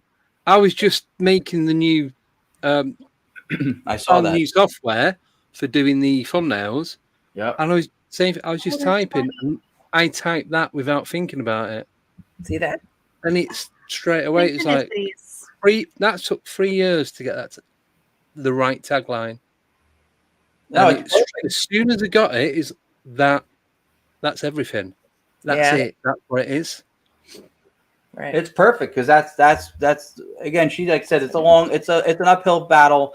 It's a little bit more of a new crusade for us, but we feel like this is a gift to the community, like we found it to be to ourselves. If you no longer, because we get argued against with people with, oh, it's not believable because you can't prove this and you can't measure that, whatever. But they can't, there's something called the hard problem of consciousness that they can't explain to you or reduce to the smallest parts what it is to taste the sweetness of a strawberry or chocolate, right? What it is to feel love. You can't measure that. They go, well, when you feel love, your brain shows activity. So that's love. That's not love. That's a second person perspective of what the activity looks like from the outside of a dissociative boundary. That's not love. They correlate because every time you feel something, there's brain activity. Yeah. That goes with it. So they think correlation and causality are the same thing.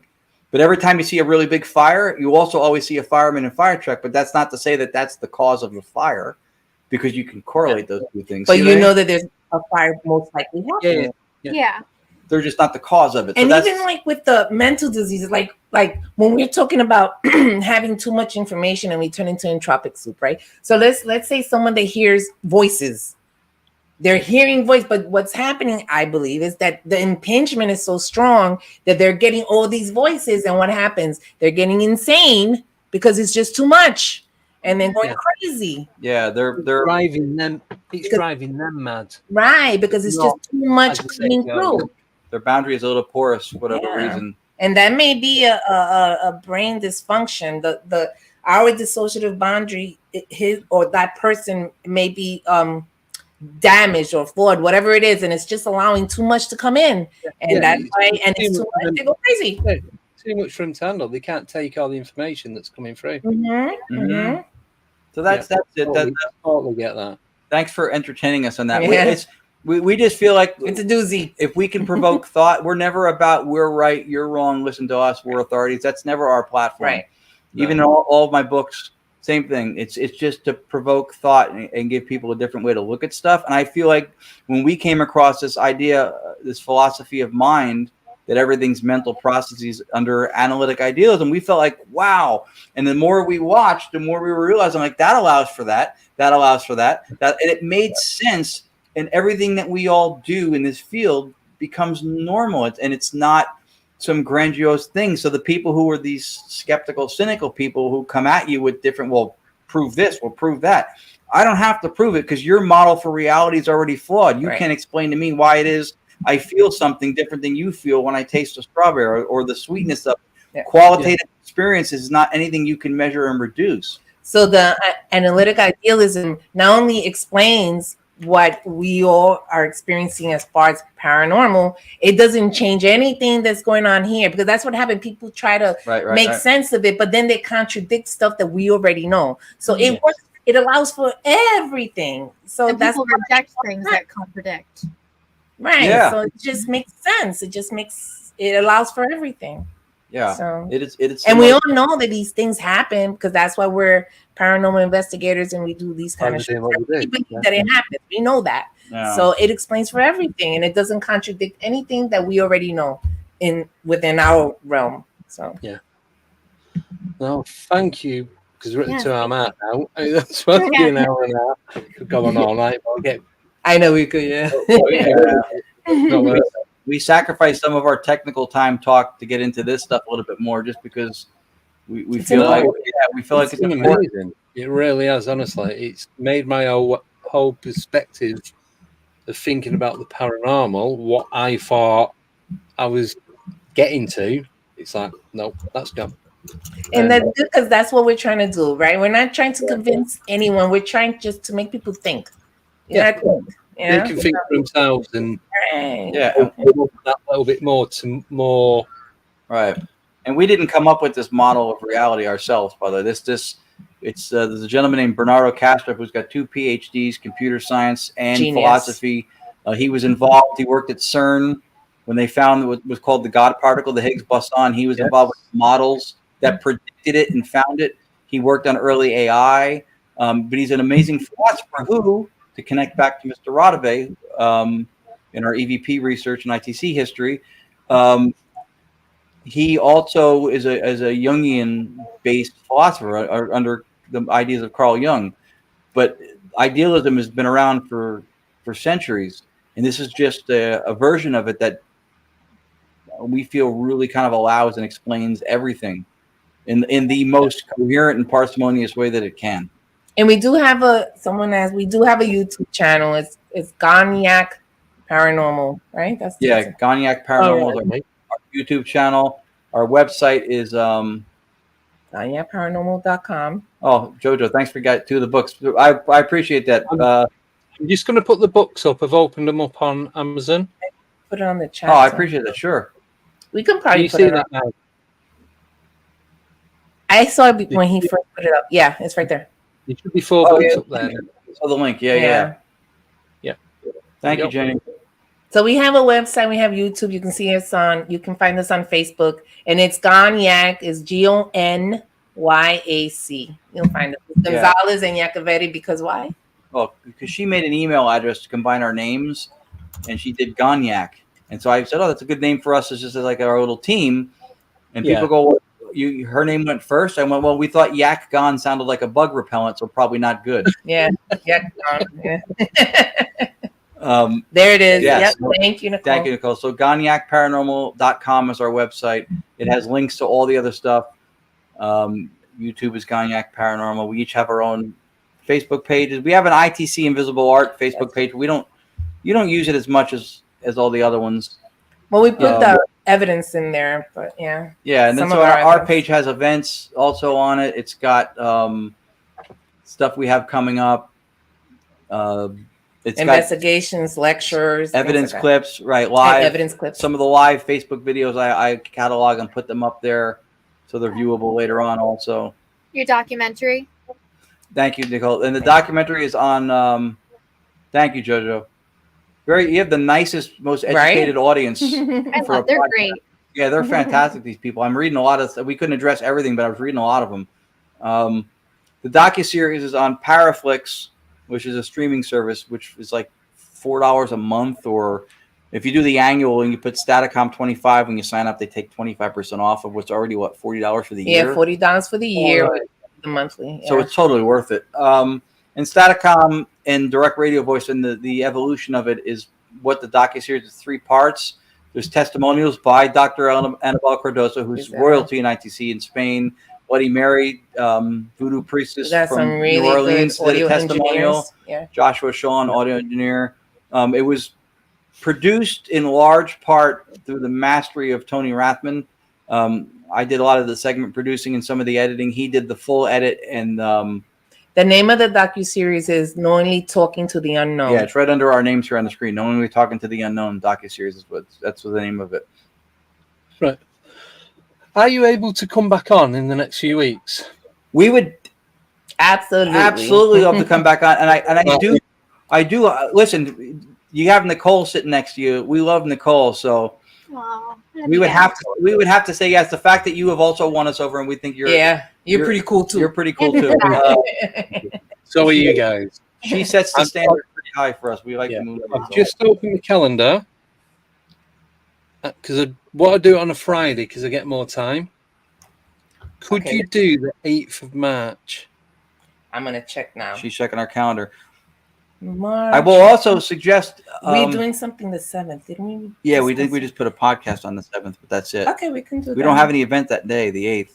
Let me just make sure that's not the day that my dad's playing a gig. Put it down tentatively. Yeah, I'll just message mark on it. Yeah, I'll reach back out right away.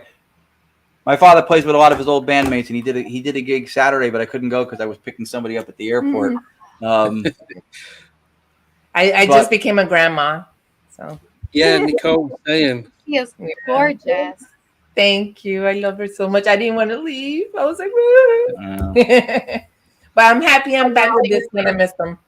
I would highly suggest too, if you're able to do it, if you did another part 2 to this, especially with Staticom, Tony and Sheree Rathman, who are partners in the Staticom project, would be great to have on because he has similar perspectives. The philosophy stuff we kind of just brought them on board with, so you won't get as much of that. But a lot of the technical aspects of Staticom and the history of ITC stuff that we've incorporated, he's brilliant. Because remember, he was a spirit box builder. He was a ghost box builder. Yeah. So that aspect, that's really great to hear him speak about 11 years, and he hasn't touched one or built one since he's been doing this. Yeah. What if you guys come on together? Oh, we don't work with them anymore. Oh, no, silly. No. That was for Tony if he watched. He's confusing me now. What? Yeah, we would do that. Of course. Yeah. Yeah. We would do that. Oh, that'd be fun. Right. We're very proud of our partners. That'd be great. No mission. I missed that last part. Oh, thank you, Jojo. Right. Fortunately, I do have to end it now. Mm-hmm. I really don't want to, but I'm going to get in so much trouble if I don't. I know. We're already like 40 minutes over. Massive thank you for coming on. Yeah, thank you. Even though I didn't understand everything, I did eventually get my head around how it works and the reason behind it all and all that. So thank you. Yeah. Really appreciate it's you our pleasure. Letting us have the time and the extra time. Yeah. That it ran into. We do get pretty with all this stuff, but we're trying to with our ITC method is different, right? It's not the ghost box, so that we have a unique approach and perspective with that. And then the philosophy vertical is adding another thing that's a very unique and different perspective. So we're constantly like overwhelmed with trying to get stuff. Yeah, pretty special. You know what? Don't even joke. We would talk to these guys for 3 hours, no problem. But yeah, we'll sort something out. Yeah. So, right, as I said, massive thank you guys for coming on. Between us, I'm sure we can sort something out. And I'll see you guys in like 2 weeks. Around then. Yes, we'll see you in 2 weeks, and then Andy, we'll see you in September if you can come to That's the right. festival. That's cool. You can. Have you got the link? Are tickets on sale now, or? Yeah, we'll send you the link. Yeah, actually, I can do that. The link is in. It's on our homepage on our website. It's got a little banner if you scroll down for the festival, and then there's a click to visit the festival site. And it has the speaker exhibitor. I'll put this in the. I got you. You got it? I think you. Right. Just I think he has it already. I can put it here too for the. There you go. I'm going to open it in a different tab because I will lose it. Oh, the no. comment failed to post. Because the way you did it. Yeah, we'll let her do It's fine. I've got the website open. Yeah, she got it. She has it. Thank you, Nicole. Yeah. All I am done. his Thank expert you. Googler. Okay, good. Right. So I'm gonna have to boot us all off now. Sorry, guys. I Thank know. you everyone in the chat for Hi, great everybody in the questions. chat. See you. Thank Not you everyone Wednesday.